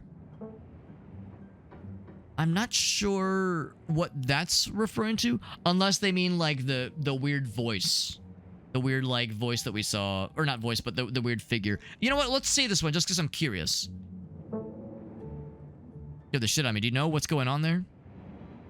There are miners walking around at night. People know who you are. Okay, I was hoping that a little bit more could have been offered there, because that seemed especially ominous and weird. I got sucked into something. It was weird. I saw horrible things. Let's go simple. I saw horrible things. A lot of terrible things happened. You met Stella. That's right. She's gotten you all worked up. Accurate. There were different teams. Yeah. And Venus was the destructive one. I did watch a little bit of Sailor Moon Abridged on YouTube. That was fun. I've seen a little bit of Sailor Moon Abridged. Not much, not really enough to like remember much, but I remember enjoying the bits I would catch on YouTube sometime. So she was so worried, and then we told her like bro, I'm like horribly traumatized, and she's like, whatever, I'm going to bed. Like, yo, can we talk, please? Can you tuck me in, please? I'm very scared. You don't want to hang out? I'm all hyped up, man. So no, I'm not gonna hang out. It's late. I'm tired. I'm going to bed. Don't do anything stupid. All right. Well, that was brief. Best to turn in for the night. Stumble into the room, and before you can fully realize you're there, you've already collapsed into the mattress, exhausted. Are we gonna have any visions? Right. No, they're cousins. Which is still weird. Yeah, I know exactly what you mean, Ace. I know exactly what you mean. Because, yeah, in the original translation, they weren't just cousins. History will call them roommates. Ah, yes, the history books will call them best friends. Wink. Yes, there was the couple that... In the English dub that a lot of us experienced on Toonami, it was a little weird. I mean, granted, for a lot of us, we were too young to, like, pick up on any of the overtones, but looking back... Yeah, calling them cousins did not help. It did not help. But at least we're safe and warm. Safe and warm, rather. Not worn. Well, maybe a little worn out. Maybe tomorrow you'll wake up in the normal world and have a boring week in the mountains with your sour-faced cousin. But there's only more yet to be seen. And thus ends episode 1. And actually, I think episode 1 is freely available in this game. I could be wrong. But I think if you go to the Steam page, I think you could just download episode 1 for free. Basically as a demo. Unexpected opening, or not opening, but animated cutscene.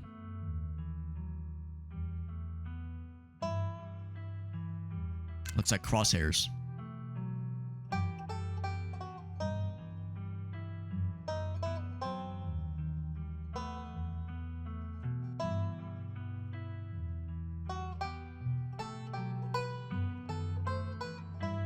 Is that us? Maybe. We don't know what our character looks like necessarily.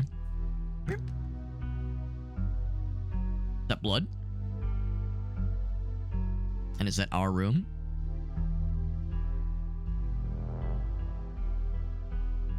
Are those alpaca? The little hidey hole? Oh, the hidey hole. Big old pumpkins. Boogie!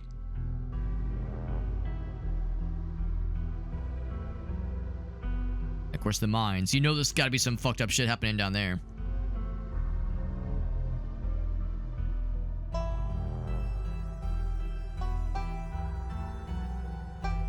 Oh, really, Ace? I didn't know that.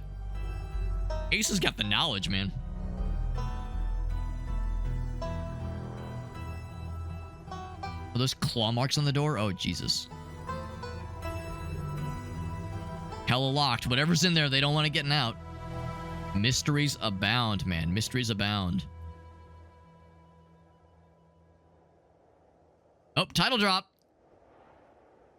And there it is. We beat the game, everyone. No, not really. That would be the end of, presumably, the demo. It's the end of episode 1. Episode 2 awaits, it says. I think up to episode 4 is available right now. Maybe. I could be wrong, but I think, like, up to... I don't think, like, the whole game is available yet. Because it is still in early access.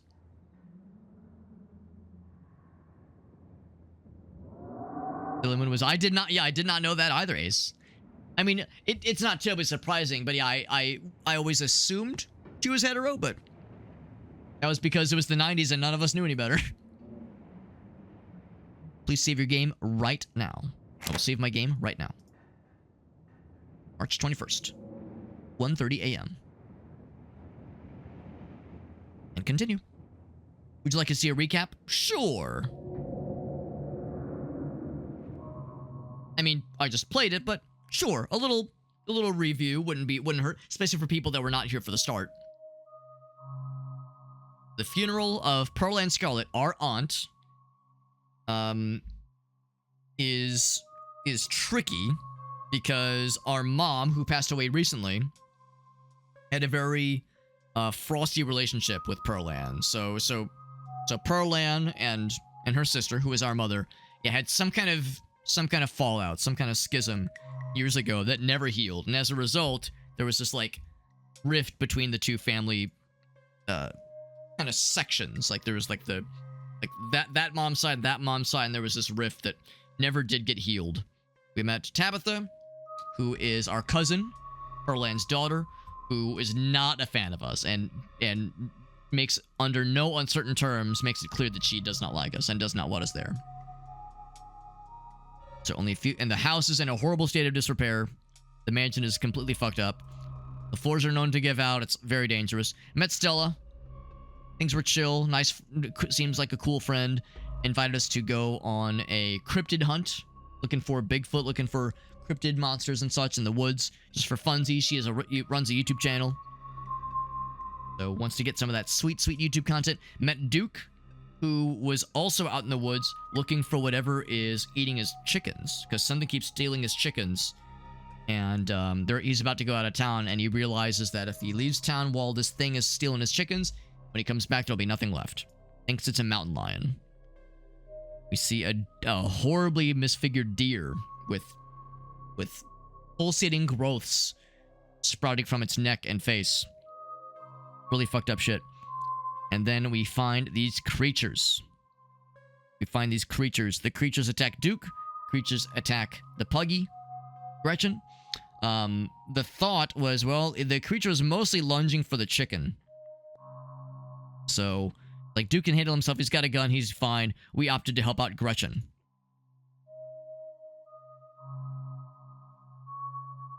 And the creature reared back and was about to attack Gretchen with its strange tongue injector syringe thing. But during the struggle, Duke got in a grisly sight. Like, the gun went off and he's very much dead. Dead as a doornail. Dead. Talked to the police. They were dismissive about it. We see this person, I guess named Wayne, who seems to know who we are and says, welcome home. Very unhelpful. Speaking of unhelpful, Shannon, do you want to, like, lie down and get comfortable, or do you want to just stand on my one knee and make it uncomfortable for everybody? Talk to Cybele, who knows a thing or two about these kinds of things in the supernatural. It does look like Cell's tail. Yeah, exactly. Yeah, definitely dead. Yeah, brain exposed. It was not pretty. We went to bed, tried to get a good night's sleep. Tuesday morning awakes. Yeah, missing half his head. Yeah, not a good time.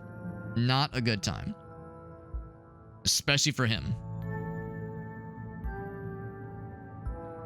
Alright. Anything in the bed that catches our eye? I can't help but notice this, like, odd shape on the door. Just shadows, I'm sure, but just kind of catches my eye, honestly. What about the monsters out there beyond the tree line? Familiar unease tangles into a knot of anxiety. But Duke slumped up against a tree. Yeah, pretty fucked up, man. Can't stay in bed forever. Time to face the day. Our guy's hungry, though. You can refresh yourself on the events of previous days, which is nice. We wanted to, yeah, took boiled peanuts from a stranger. So here are the key decisions. We took the boiled nuts, found an opossum living in my dresser, went cryptid hunting with Stella, ! Witnessed Duke die in the woods and called the police. Met Stella's friend Kanika and her mother, Cybele, and learned about the ditchlings. Returned to my cousin's estate before going to bed. That's what we got so far. It's not much, but it's something. How's the possum doing? Meh! Is what he says, probably. He's got a piece of bread. That's nice. I'll pet the little mans. Nah, I'll leave him alone. I don't know if petting a possum is a good idea. I mean, I don't think they're, like, dangerous per se, but just not a cuddly creature, I wouldn't think. And I don't want to disturb him. Or scare him and make him play dead on me. The little mans. Whose mans is this? The little mans. Anything else in the closet? Still a weird, creepy doll. Did not move during the night. Wouldn't expect it to. After everything we went through, nothing is off the table. Anything out the window? Yes. There absolutely is something out the window. Excuse the fuck out of my goddamn French, but what the shit?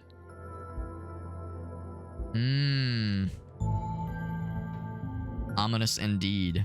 Leave the window. Yeah, exactly. If they got something, it's like, it's best not to. Yeah. Yeah, I wouldn't think they would give you rabies. I think I'd read somewhere where that possums rarely carry rabies. So it's like, that's unlikely, but it's just best not to fuck with them. Time to start the day. There's the same kitty cat from their favorite spot on the counter. They have not moved at all.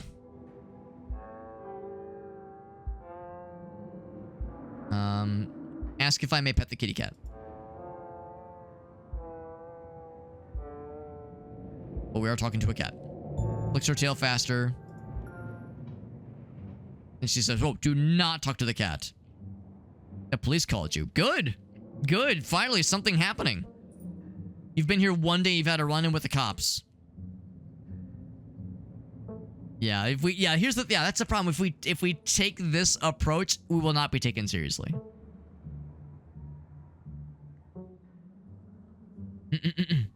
Kitty hiding secrets. The cat in the game or the cat in real life that was on my lap until just now? We were chased through the woods by monsters and you're worried about the cops? Had a really rough night. Can you cut me some slack? Trouble follows me wherever I go. Duke's blood is on my hands. I killed him. I killed him. Anyways, what's the plan for today? What kind of fun stuff can we do? Let's ask about Duke. They didn't say anything about a body, but apparently he never went home last night. We told him all about what happened. They had questions about me specifically. Told him that you're an upstanding citizen. Thank you for having my back. Got achievement for get your cousin to flash her pearly whites. Oh, she smiled. Whatever it takes to get her to smile. What is family for?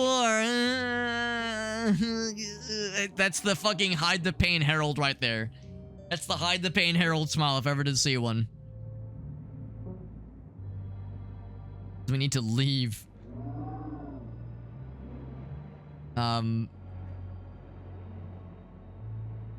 Yeah, there's no way she knows about the monsters, obviously.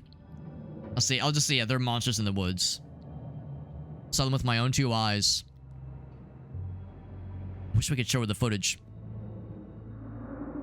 This is a mountain town where nothing ever happens. I'm not gonna flee in terror just because Stella thought she saw some ghouls. Or not just Stella, but because Stella thinks she saw some ghouls. Yeah, what's up with you and that girl?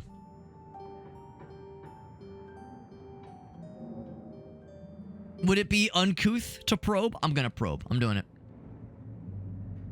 it. We have a history. I don't need to explain myself. Alright, I'm sorry. Good, you better be sorry. I've got to get to work. Stay out of trouble, though. I want you home by sunset. No complaints, just do what I ask and there won't be any problems.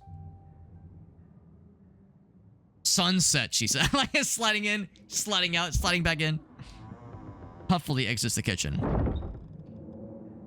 There's the slam of the front door. Only human in the estate. I'm gonna investigate the garden this time. Something out there, man. And I wanted to explore it yesterday, but we were kind of denied the opportunity to do so after we ate our PB&J. So do this first. Investigate further. My curiosity knows no bounds. Where was that thing lurking? Had it been a thing to begin with? Take it all in. It is eerie, no question. Surrounded by the ghost of what this place used to be. There's a greenhouse. Unreachable from years of neglect, of course. Clouded and cracked. Statues within all kinds of weeds begging to be rescued. There's a graveyard. A couple headstones. The Scarlet name carved deep and proud into their faces. There it is. Good view of someone... oh, wait. What a good view someone would have of your window if they stood where you're standing right now. Fair enough. You ground for clues? Sure. Oh. Footstep and some blood, maybe? Viscera of some kind. Spectre from the night before. He had like a towel over his head. Snap a quick photo. Not a bad idea. Alright, well. Make things up with your cousin. Screw going to town. Try to clean the guest bathroom instead. Last thing you need is get sucked into more adventures. Wait for her to get back. Make a PB&J first. Delicious breakfast. Breakfast, lunch, and dinner, most likely. And that's that. Outside to dinner. I'm just gonna wait around. And cleaning the bathroom would be a thing. Like, she wouldn't even give a shit. She would not give a shit. She'd be like, ugh, whatever. It's less pleasant than it was yesterday, of course, knowing that the woods are full of monsters. Watching for signs of movement, but the woods are still for now.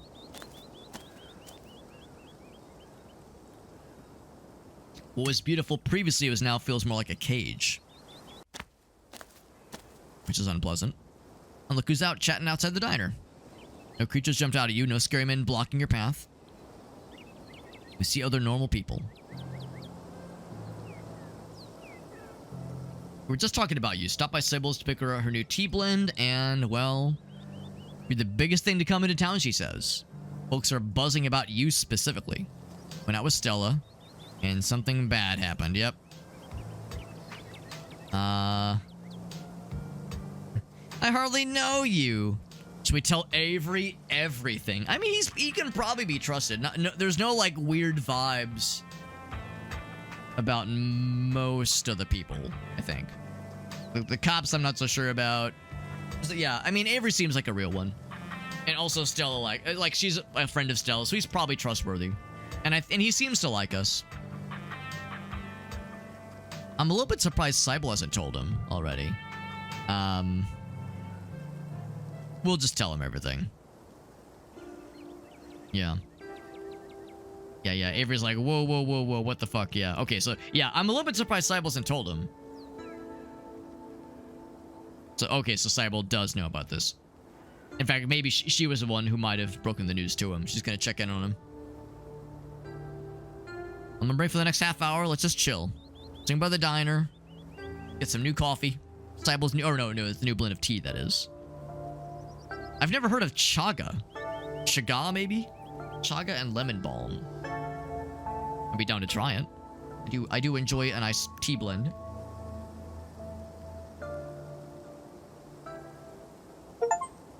An achievement for tell Avery the truth about last night. Thought I was able to catch you this morning, if only to see how you're holding up. Stop by if I can be of any help. I do kind of want to play this card. Yeah, that's what I was thinking. And that's why I was hesitant to just spill the beans like that. But yeah, we've already kind of established a rapport with him. And the fact that he's a friend of Stella's means that he's probably, like, aware that that's serious. The fact that, like, he was able to tell something wasn't right with her. So he at least took it at face value. And yeah, it's at least something. Yeah, does no one else know or even care that the dude is dead? I mean, there's a few people that care, but yeah, not a lot of people are talking about it. What's wrong with people here? I would like to play this card and see how she reacts. Why are you both so calm? Do not mistake my calm demeanor for complacency. We have our parts to play. You'll get to the bottom of this, I'm sure. I have things that need tending to. Stay safe out there. Don't go hollow out there. Or try not to go hollow out there, rather. So let's swing by the diner. A little quiet, but the air is heavy with the smell of breakfast. Just start doom saying, there's danger. Oh my god. Someone fucking died last night. We're all gonna die. Immediately just doomsday, just freak the fuck out, actively piss myself. Just talk to Avery first. Got an achievement for getting coffee with Avery. And when he's right here with a fresh mug of the tea. Heard you might need this. Oh, crossword puzzle. Pen sound. How is that a sound a pen makes? Oh, but a pig pen. There you go. That's how you do it. Not sure why you bother with those things. They just frustrate you. Sometimes it do be that way. I'm particularly helpless when it comes to crossword puzzle because I just don't know enough about the world. I'm too helpless and useless with crossword puzzle. Maybe I should do Sudoku.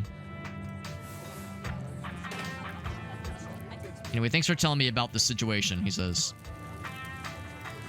I won't judge about the details, which is a little surprising.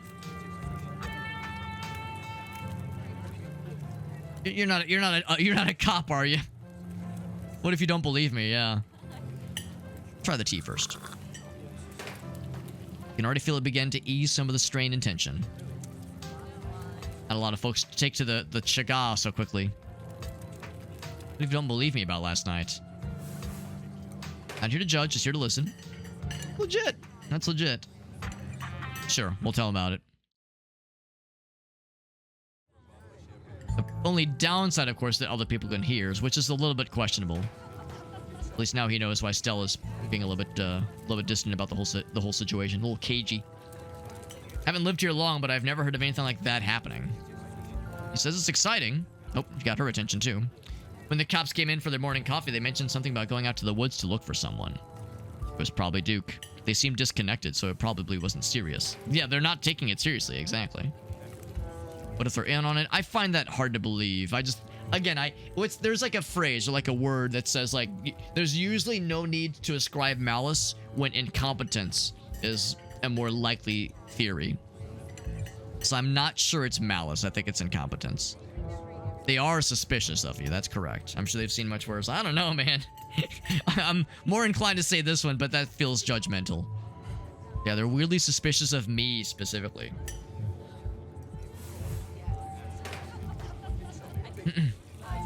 They probably wouldn't bother going after you for it, though, he says. Cops come in here every day. I feel like they know him. I know them pretty well. They have no follow-through, he says. Lots of complaints. They just drop after a day or two. So I'll vouch for you, though. Didn't think you were a transplant, necessarily.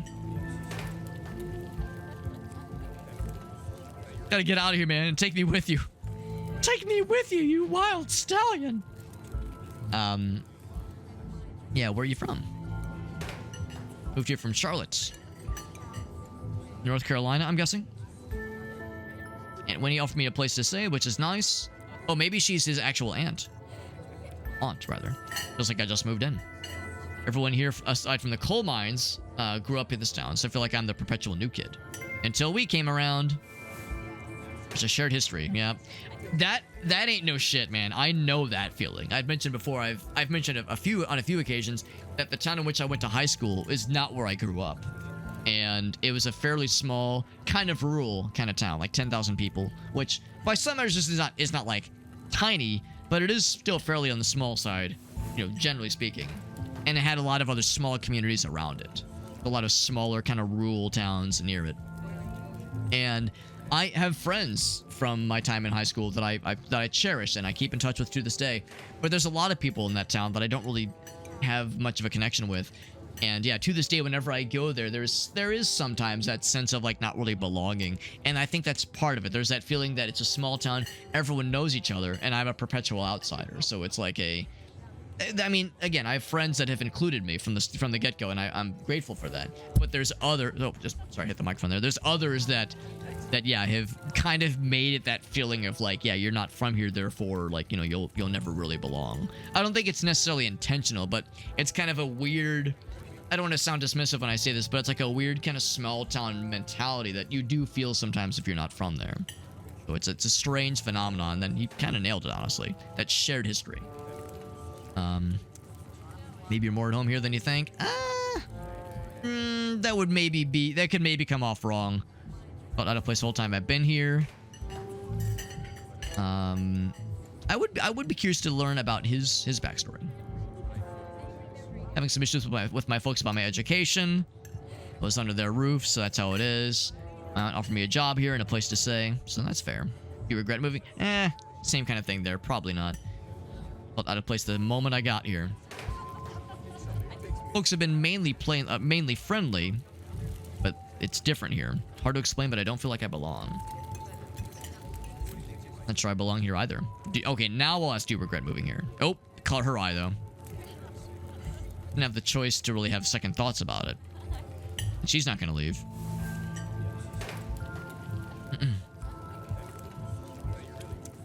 I don't know if I'm gonna play this card necessarily. I feel like that could come off as like judgmental or like just he's not been very judgmental against us. I don't know if I have the grounds to be judgmental against him necessarily. So let's see if you come across any leads. Let me know if you hear anything. Shift is starting. And as everyone comes to gossip, so I'll hear a lot about what goes around here. That would be helpful. All right.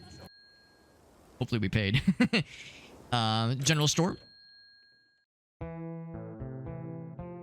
First time see the general store really at all. We never went there previously. Authentic rocks. Fresh pickles, 99 cents.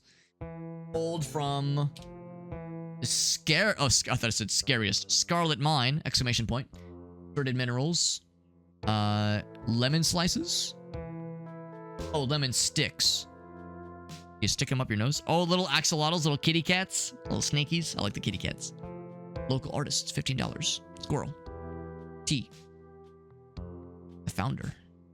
What else? What else? Looking for other details. Snack and morsels, heart emoji. I would drop a serious Benjamin on them pickles, man. Give me 20 fresh pickles. 20 of your freshest pickles on the double. What about brownie? Hold on, what's it say? Bog Witch brownies and snack and morsels and boo nuts and choco nuts and ghost donuts and I can't quite something. I can't quite read it. Yeah, one by one. I was thinking you like have them in like a big bundle and you just unhinge your jaw and just go one big bite, one big chomp. The young man by the register, too preoccupied with his phone to care that you stepped in. Would you like some boiled peanuts? There are just approach him. There are monsters in this wood, in the woods. Do not remain here. Leave as soon as you can. Right now. Go right now. Leave. Do not turn back. Do not look back. Leave. You know how to go to the mine? I don't want to go to the mines. That sounds awful. What you doing? We'll introduce ourselves. Got to town yesterday. I know, Mom told me. Where's Kanika? Not here. How's it going? What's your name? I'm Miles. Alright, good. Nice talking at you. Alright, bye. It does not mean, yeah, nothing. We got an achievement for visiting the general store without stealing anything. There was a steal something option. That's kind of fucked. Go to the library. A bucket of pickles, snake style. There you go. There you go. Who's this professorial gentleman? And what the fuck is going on here? Are they rescuing him or are they fucking bringing him? Well, they're going away from the fire, so they're not gonna burn him at the stake. And there's children smiling, so I'm guessing they've rescued him, but still kind of fucked, honestly. Oh, is that Stella? I see the doggy. This was once a stately foyer, but it's been converted into rows of shelves. Meeting rooms, offices long ago gave way to assorted reference collections and reading areas. And a Stella. Pointed all the books before heading to their table. I'm not sure why we would shush her necessarily. Let's just go head over. Oh, here's Kanika. Alright, there we go. Trying to do research. The stuff we ran into. I should say ghost tracks. She had a Mothman shirt yesterday. The fucking dog. Are these the biscuits? Not for doggy, probably. I like the little sticker on the laptop. But I'm mostly here for doggy. The forlorn 1,000-yard stare this fucking dog has, man. You look tired. Not the easiest place to get a good 8 hours. Probably accurate. I'll sleep when I'm dead. I've never done a Scooby-Doo before. I've never done a Scooby-Doo. Sounds like you're about to like snort a line of an unknown substance. You can't just tell someone they look tired, bro. Yeah, it was hard to fall asleep with all the events happening. Didn't get much of a wink myself. The boot print, you found it. Right. I will show it, yeah. Found something in the garden this morning. Prints are in the bushes. I saw something out there. And what's the liquid? Boofing dog biscuits? There you go. There you go. Could it be Wayne? Boots are too big for Tabitha's. Oh, yeah, I'll ask if it's Wayne. Comes around his mom's tea room. Snuck up on us last night. Called me out by name. Yep. Matches the mining getup. Any connection between that guy and what happened? There's a prophecy of impending doom. And the photo is weird. Splatters on the ground. Maybe he's sick. Something like the stuff we saw in the creatures we encountered. And then here's, hello, strangers. And a literal stranger. I'm pretty strange. Would you like some boiled peanuts? Please take these accursed things away from me. What if these boiled peanuts are not boiled peanuts at all, but they're like the still moistened, like pre-larval stage of these parasites, and whoever eats them gets impregnated by the parasites, and you become a walking chest burster. I'll just introduce myself.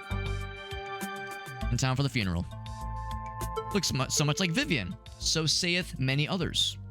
Didn't know her very well. I was a little kid when she left. Scarlet resemblance is strong, though. He's Oscar. Chief librarian and the only librarian. He built the library from scratch, practically. You don't know how good they've got it. How old are these? I mean, I don't think we've eaten one yet. Like when I'm waiting for the time when those peanuts come in handy and get us out of a real jam. Maybe we can throw the peanuts at one of those little gremlins to distract them, and it allows us to escape and rescue Gretchen the dog. Got a couple shelves of boring books donated by the old people. Anyone seen Rosalina? She's been answering my texts, and I wanted to make sure she's getting into trouble out there. With the crowd she hangs out with. They're good kids at heart, probably. Up at the old Maxwell place, doing teen stuff with a capital T.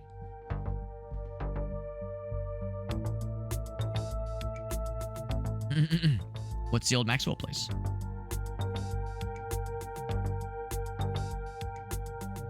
Here, kid says 3 days, sir. Oh, maybe you're referring to this fella here. Abandoned spot, a magnet for young people. Honor students aren't free from its call, she says. The floors there were like Swiss cheese, so it's like an old mansion. Allegedly haunted mansion. Teens with the capital T getting up to mischief with a capital M. With the ditchlings in the wood. It's probably fine. Probably, maybe. Just don't let it run off like that anymore. Given the last night's circumstances. And weird stuff going on in the woods. That's why we came in today. Have you heard of ditchlings? They show up around places on the brink of disaster, and they look like if the Pillsbury Doughboy was a creepypasta. I appreciate the word creepypasta showing up in this game, all things considered. Doesn't ring a bell. That's worth a shot. If you were trying to predict a horrible disaster that might befall our town, where would you start looking? What other disasters does this region happen? Should I be worried? Maybe, but I don't know yet. I'm gonna find some more books first. Dog. Oh, look at that happy dog. I love this dog more than life itself. What a good puppers. He's so excited for, or she's so excited for the snackies. Any librarian worth their salt has a pocket full of dog snacks at the ready at a moment's notice. The dog like elongated their torso to reach the snacky. And he is in a chair for sure. Or she's in a chair. Look how she's so excitedly gobbling up the snackies. What a happy girl. Drool leaking from her toothless mouth as she swallows it all. Well, there were some pieces broken. But she's so happy. Look at that happy girl. What a happy dog. It's probably fine. There's probably no calamities. Maybe. There was something unusual going on out there, though. A reckoning is coming for this. Man, our protagonist just keeps having these, like, moments where our eyes begin to roll into their sockets, and we, like, T-pose and start floating and just start prophesizing as, like, whirlwinds swirl around us. Like, we just randomly have these moments where we could say something extremely prophetic and also vague and ambiguous. And brutalizing the local wildlife, yeah. Get out while you still can. Get out, turn back, don't look back, leave now. Please, God, it's all coming for us. He comes in the night! Might still be awake playing Final Fantasy. It's okay, Jet. Listen, if I'm gonna judge you for being up late playing video games, I can only judge myself. Also, look at that dog. Look at that dog. It's a good dog. I mean, talking about the dude being dead is upsetting and alarming. He might not know about it yet, so I think I'll just play this card, brutalizing the local wildlife, which is correct. Which is correct. 2 levels from max, Jet? Oh, I mean, well, at that point, how long could it possibly take? I'm sure Rosalina's fine. She's a smart kid. She won't be getting into trouble. Maybe. See a 13-year-old girl with a black braid and glasses. Would you let her know her dad is worried about her? Happy dog. She's got some books. Whole bunch of books. All right. At least we have people to help me look through things. Research party. Reading awaits. We have a couple options. Veins of Scarlet. History of the Scarlet Hollow coal mines. Silas Scarlet. Soldier, woodsman, leader. Appalachian folk monsters. And leave. Just reading is for suckers. I'm out of here. This one sounds interesting. Forced into retirement at age 50 due to a war injury from his time in the Indian Wars. Captain of the Confederacy. Silas Scarlet lost his eldest two sons to the bloodiest of wars. Andrew Jackson Scarlet took charge of the mine. What a name. The mine experienced prosperity, in part due to the growth of the railroad industry. Evaded the coal union for decades, making them one of the most profitable mines in the country.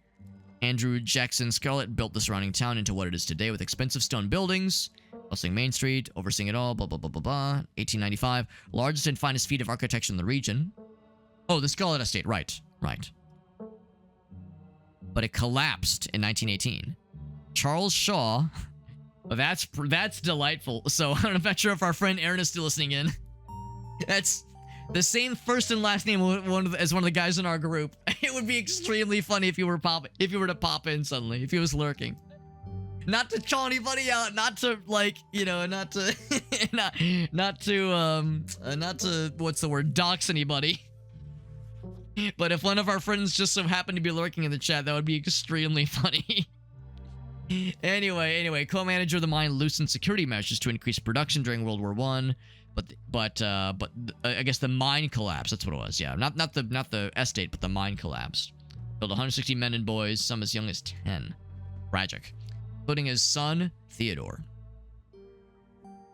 You did already dox yourself. It's true. I've revealed that my full name is Alex Q Super Hobbit, and I did indeed grow up in the Super Shire. That is extremely correct.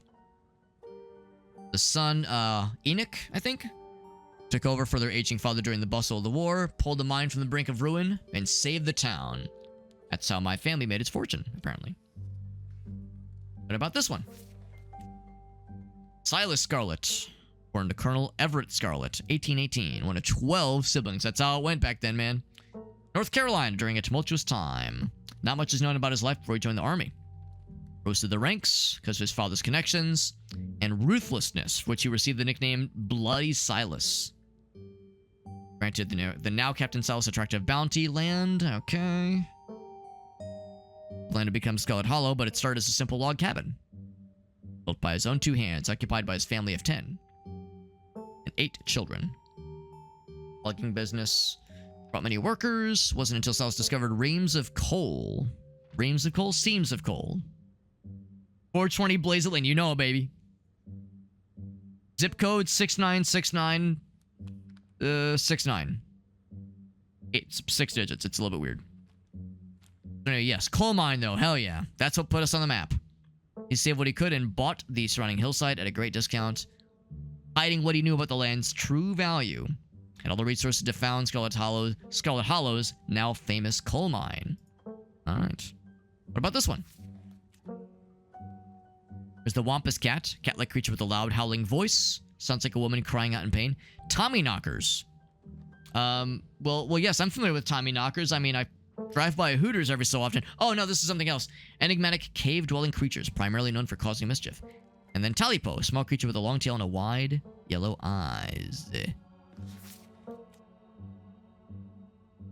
Yeah, social security number is just the number 69. That's it. Just like Shadow the Hedgehog, exactly. Cherokee Legends. The Wampus Cat. Sought vengeance against a monstrous cat demon for driving her husband mad. Wearing a bobcat mask, tricked it into using its own vile magic on itself. Creature comes from a story of a woman who wore the pelt of a wildcat to witness forbidden hunting rites.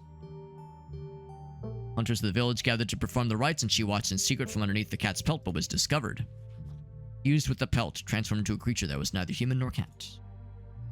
Great sadness serve as a warning to anyone who dares go against tradition. Yeah, what are the Tommy knockers? Cornish mythology. Ah, yes, the corn myths. Thumpwompers. Oh yeah, Thumpwompers. I like that song they did. Or no, I like that. That's yeah. Thumpwompers. That album by Chumbawamba. Who could forget? Who could forget that classic 1990s artistic staple? So Cornish immigrants. I'm not sure what Cornish should be referring to. Name for the knocking that can be heard from seemingly within the walls from before a cave-in. Cornish immigrants. You hear the knocking before. Oh right, yeah, the cracking of walls before things cave in. Knocking serves as a benevolent warning. Creatures take stolen hammers to the supports of mines and collapse them on whoever is unfortunate enough to still be inside, so they cause the cave-ins. From Cornwall. Huh. I'll confess, I did when I think of, I mean, aren't there a few places named Cornwall? Or is there a significant Cornwall I should be thinking of right now? Thought to be impish leprechaun creatures, but they're also maybe the spirits of dead miners. What about this one? Whoa, it's a raid! Oh, from England. Okay, I gotcha. Is that a Pink Justice raid? You know, Pink Justice, you've probably had the same thought when I've raided you, where it's like, man, it must be getting late if Pink Justice raids me. You've probably had the same thought, oh man, if Alex is raiding me, it must be getting real late. Thank you, Pink Justice, for that raid. We're playing Scarlet Hollow. This game is very good. This game is very good. Same developers as Slay the Princess, which I never did beat. I do want to go back and beat Slay the Princess. But if you're into visual novels and you like a good kind of narrative-based game, this one is quite interesting. I'm liking it a lot. It is, yeah, do be getting late, though. Do be getting late. Thank you, Gauss, for shouting out our friend Pink Justice. Fellow Variety Man and a VTubing extraordinaire. You were doing some Monster Hunter. If you have any clips to share, by the way, you've raided before, you know how it works. Whenever someone raids, I'm always excited to ask if there's any clips you would like to share. No pressure. No pressure. But if there's anything you want to share with us, I would love to see it. One of my favorite ways to express thanks whenever someone raids. We get to, you know, you're bringing your people to me. Least I can do is give a nudge to the people already here in case there was they want to see what your content's like. Yeah, it's pretty good so far. If you like Slay the Princess, this one gets my recommendation as well. I will acknowledge the game is in early access, and it's not fully done yet. I think the first, 4 chapters are available right now. I'm only at chapter 2, so I'm still, still getting my sea legs. My brain is mush. Your brain is mush, and it is also much mush. Yeah, no worries. I know it is getting kind of late, and I'm probably not too far behind you, to be honest. We'll probably be wrapping up in a little bit here, but I do want to see where this remaining thread goes. I will acknowledge that, of course, spoilers abound. If you want to play this game, I mean, I'm happy to have you here, dear viewer, but I won't be offended if you want to hop off to avoid spoilers. So what I'm about to say, how's about this? If you want to mute the stream so you don't hear what I'm about to say as spoilers, I'll wave my hands when I'm done talking spoilers, all right? So if you want to get caught up in what's happened so far, here it is in 3, 2, 1. Spoilers begin now. So we're here in town. We have an estranged family member that passed away recently. We're here for the funeral, but everyone is suspicious of us because they know of our family. Our family apparently has a lot of wealth in this small town, and there's mysteries and intrigue about our family's storied past. We befriended Stella, who is a YouTuber who has made her YouTube following by researching cryptids and going out into the woods and trying to find creatures and whatnot. And we joined her on one such excursion. We found these awful creatures that appeared to be injecting the local wildlife with these this little thing on their tongues. It's almost like a syringe on their tongues that they use to inject the local wildlife and cause these boils to grow, these tumors to grow out. And we had an encounter with one of them. There was a scuffle that broke out. There was another person with us, a guy named Duke, he was trying to hunt what he thought were mountain lions that were getting his chickens, but these creatures were getting his chickens. The gun goes off. Duke is dead in the scuffle, and now we're trying to research what is the significance of these creatures. Where do they come from? And the rest of the town is strangely hush-hush about the guy dying. The police are being lackadaisical about investigating it, so it's up to us to figure out what is with these creatures. What do they come from? What do they mean? because some people think their significance or their presence might mean like soon to be disasters. So I don't know. It's all very interesting and all very mysterious. All right, no more spoilers. I'm not waving my hands. Wave my hands. No more spoilers. Yeah, there's a lot of assumptions being thrown around right now. Exactly. There's assumptions. We didn't see anything happen necessarily, but based on what we've seen, that is kind of where things are nudging. Right now, we're reading a book about Appalachian folk monsters. So this one is the Talipo, a hunter who lived in a tiny cabin with this hunting dog. But after a bad week of hunting, their stomachs were empty. Hunter spied something out of the corner of his eye. A small creature was in the cabin. And he fired at the thing, his hunger guiding his actions. And whatever it was went back into the hole, leaving only its long black tail shot off by the rifle. So he tries to cook the tail. Okay. How does that go for you? They ate well that night, the tail filling them both up. All right. But, however, sounds of long nails scrubbing across the wood. Dog nowhere in sight. Uh-oh. Don't like that. Two big yellow eyes glaring at him. My Talipo. Oh, Talipo is how you pronounce it. Screaming at the thing. Uh-oh. Stepped closer. Shot in darkness. Oh, gosh. I'll get my dog after you, he says. There was no dog to be seen. Creature leapt from the darkness. And so saith ends that hunter's story. All that remained of him and his dog and the cabin was the chimney. Oh, so it burnt, or either burnt to the ground or just fucking got teleported away. Yeah. Oh no, I mean I don't really think it's much of a spoiler necessarily. Just yeah, there's stuff that we surmise might have happened and might work in a single way, maybe. So we're done here. We've read as much as we can. What do you guys think? What has everyone else found? I ain't found jack shit. How do we know what he said? That's right. That's right. How do we know the story? If no one has survived to tell the tale, then how do we know of the tale? So it's probably it's probably not natural disasters. Maybe some kind of nuclear radiation, maybe. Kitty cat. Handsome black kitty cat randomly. Oh my god, look how bothered Doggy is. Look how bothered Gretchen is. Look at this smug motherfucker. Do you think this dog did it? Did this cat do it? This smug motherfucker. With this fully elongated tail. And presence that scares poor Gretchen the doggy. Could be a non-local cryptid. A interdimensional cryptid, maybe. And it's Pixel, the kitty cat. Close your book. He loves to rip up paper he can find. Well, that's unfortunate, especially in a library. She's got treats for him. He says, yeah, chomp, chomp, chomp, chomp, chomp. And Gretchen looks so bothered with her little pug-like face.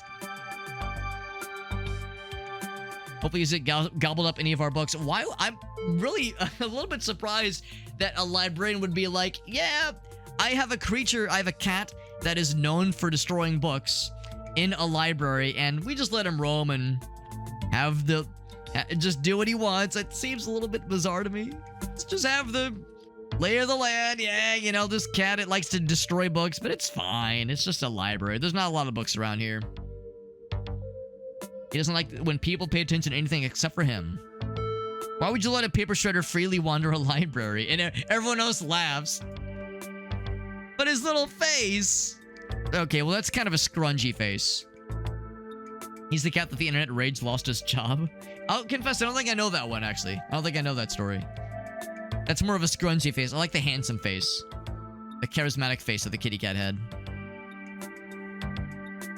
And goes to sleep. Probably purring loudly. Get back to shelving. So more about the nuclear incidents. Do you think there's a cult here? A cult would be interesting. Let's hear more about the nuclear incidents. Goldsboro, she says. In the 60s, a B-52 carrying a live warhead broke up midair and dropped a couple of... Oh, Jesus.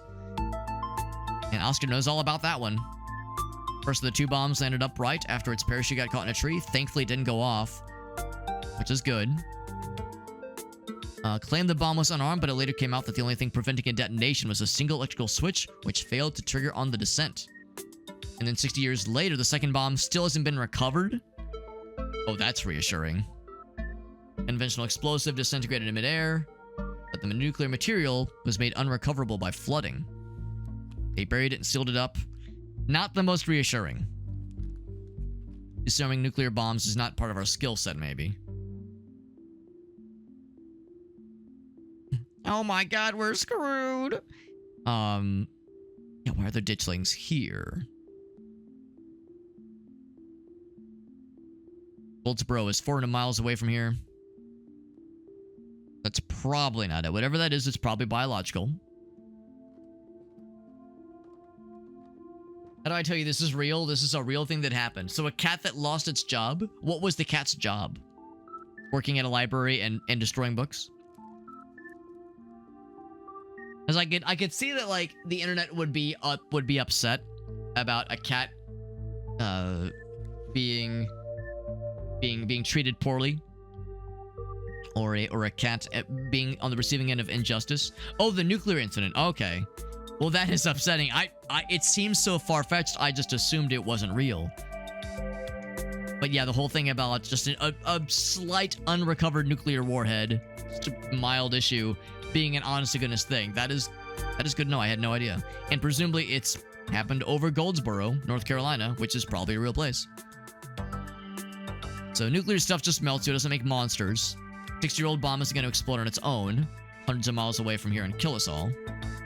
But if it's an underground society of bomb-worshipping mutants just wanting to blow it up? Could it be there's a cult?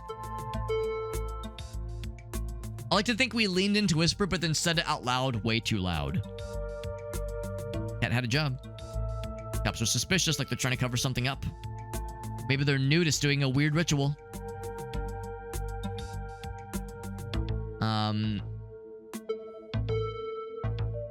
I don't know about the cops thing. That seems a little bit unusual. Or wouldn't have much to go on for that one. Nudists doing weird rituals. I don't know about that. Were they summoned? Yeah, I don't know if I feel quite all that. If there was a cult, we'd probably know about it. Okay, so that's kind of a dead end, most likely. Would Wayne factor into any of this? There's something wrong with him. It's like something like viscerally incorrect. Is it a sickness? Something to do with what we saw in the woods, maybe? Sybil didn't seem too bothered by him. She was like, oh, don't worry about him. But I don't know. I am worried about him. It's concerning behavior. What about the whole Rosalina thing? Didn't think something so mischievous with this girl would be happening overnight, he says. I'll check in with the usual haunts later. Mention the veins of Scarlet, the coal mines. And Kanika doesn't want to talk about the coal mines. The guys who work up there, that's right. And still it says, I love a good crevice. Same. Honestly, same. Based and true and crevice build. I love a good crevasse. Union busting mine collapsed from poor working conditions. Color me shocked. Are the ditchlings coming from the mines? Maybe something toxic from the mines poisoning people? Wayne does seem sick. And not the good kind. Not the sick kind. It seems important. What happened after the mines collapsed? It was Union for a bit, but did not last. And that's about it. Yeah, it's not the most ethically run business. I'm shocked. Tabby probably runs it better than Charles did. Still no Union, though. There's a reason she and I don't talk, she says. And they'd probably both agree with this statement, then. It's pretty awful. And so the sculpture out front is for commemorating all the men and children who died. But that's it, just a commemoration, nothing to, prevent future atrocities. Every kid in Scarlet Hollow learns about the collapse of 1918. Love to emphasize how many children they had working down there, probably to try and show us how good we have it now or whatever. Pretty low bar. Could it be the ditchlings are warning about another similar collapse? Labor market is more strict now.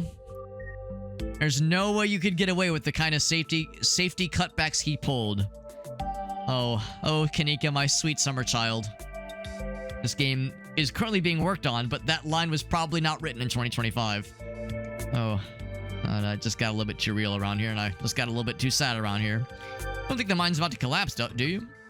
Probably not. Mine is probably safer now, but it is a horrible thought. You never know. I'm curious about the Charles Shaw connection. When they cause a monumental disaster in a small town like this, people tend to spit on the grave. Got run out of town on a rail, you know. Oh, that's the painting. That's the painting. Tied you to a rail and ran you out of town. There's a big mural. He got off easy, so he might still be alive. Well, this was 1918, so he's probably not still alive.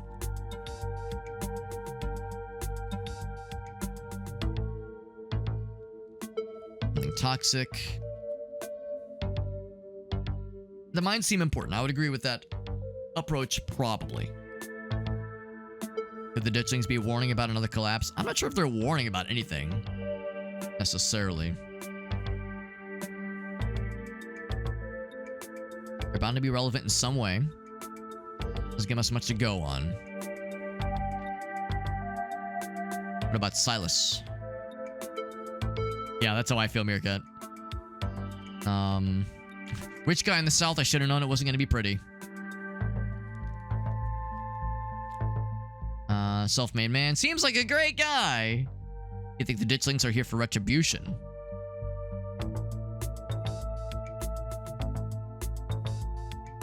We'll just say that line. Old money from the south wouldn't be great. He did some things, though. Use multiple sources for your research, he says. He was a monster, though. Mines made a lot of money. And guess which side of a North Carolinian business owner would be working for? Sorry you related to him. Same. Yeah, exactly. I don't know what they're warning for when it seems like shit's already gotten real. Like we're past the point of warning and we're all about finding out. We're past the fucking around, all about the finding out. Oh, by the way, Meerkat, apologies for the delayed the quick dab. We could be like dismissive of the town and then followed up with a no offense. Not sure he's relevant necessarily. Could they be here for retribution? It's tenuous, maybe. More of an omen, perhaps.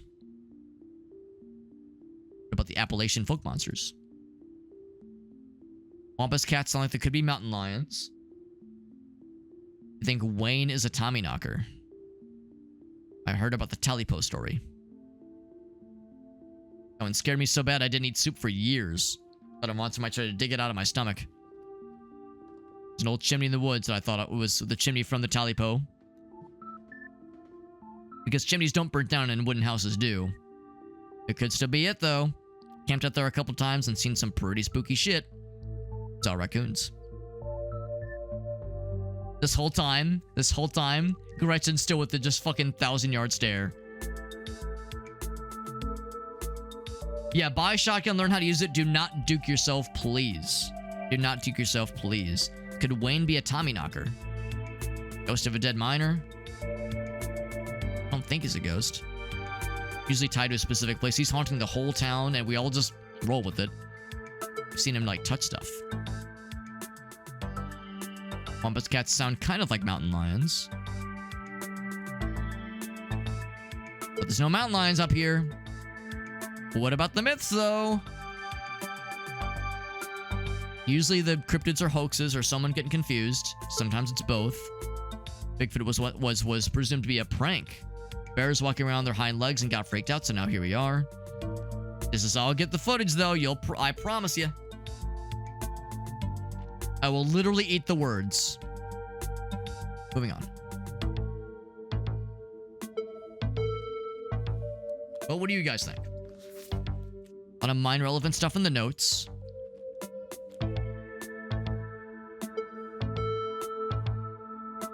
Question some of the miners, not just go unprepared to the actual mines. Yeah, I would not recommend going down there, at least not right now. Especially because Kanika would not be down. She calls her Neeks. Kanika, Neeks for short. And I would love, she was this, man, I would sure be sad to poke around in a cool abandoned coal mine. Cross the bridge when we get to it. My old friend Rob had his phrase. He would say, we'll burn that bridge when we get to it. Yeah, cross the bridge when we get to it. I like that combination of two idioms. We'll burn that bridge when we get to it. Stick to the surface. For now. And maybe figure out what happened with Wayne as well. I'm sure Tabitha's gonna love that we're snooping around. Just don't get caught. We'll be super sneaky. On a caper. There's someone or something or someone missing. Their friend Reese. I missed that guy. Bigfoot didn't commit homicide? Not yet. So you think, Meerkat. So Meerkat think. Maybe he just hasn't been brought to justice. The Bigfoot police haven't brought him to justice yet. Oh, also my apologies to Lightboo. Just noticed the chat message. All right, I noticed it earlier, but I forgot to acknowledge it. It's good to see you, Lightboo. Trying to plan stuff, but he's still too sick. Poor guy. I wonder what he's got. Maybe pop over and surprise him. Maybe convince him to come out. I mean, what if what he's got is something similar to whatever Wayne has? Maybe he's got the boils growing from his neck and his scrungular areas. Hard to say. Keep an eye for Rosalina. Got an achievement for spending some time in the library on Tuesday. All right. How's with this, friends? How's with this, friends? It is 2:30 a.m. As we all like to say, you know the joke, right? I don't even have to say it. Can I still say it though? Go to the dentist. 2:30. Time to go to the dentist. Tooth hurty. Go and save the game. It is late. Should I make a separate slot? You know what? I'll make a separate slot. I'm a separate slot kind of guy. I'm a separate slot, separate slut, if you will. This game is good. This game is very good. Also, I can't help but note this scene right here. House on top of the hill. Pathway leading up to it. Forest trees and mountains nearby. Looks a little bit like the opening crawl to Slay the Princess, huh? Huh? I'm just saying. I'm just the one asking questions. And by asking questions, I mean making observations. Same thing. This game is good. This game is good. And honestly, that's how you know it's good. I'm having a hard time pulling myself away from it. It's definitely got its hooks in me, and I definitely want to see where the adventure goes. Now, of course, we have other games to play over the next week or so. Like, I've got other things that I've got review keys for, other things to check out. But this is absolutely one I would like to circle back around to in the future. Bigfoot was the killer all along. Just you saw how big that glove was. Or maybe it was too small. I think it was too small. That's the issue. Bigfoot, big feet, small hands. That equates to, that's right, say it with me, average penis size. All right, and with that, friends, and with that, let's find a raid target. Thank you for watching. Thank you for hanging out with us. Shoutouts to Errolyn, Eve, and Pink Justice, and XGF for the raids. Very nice of you guys for hanging out with us.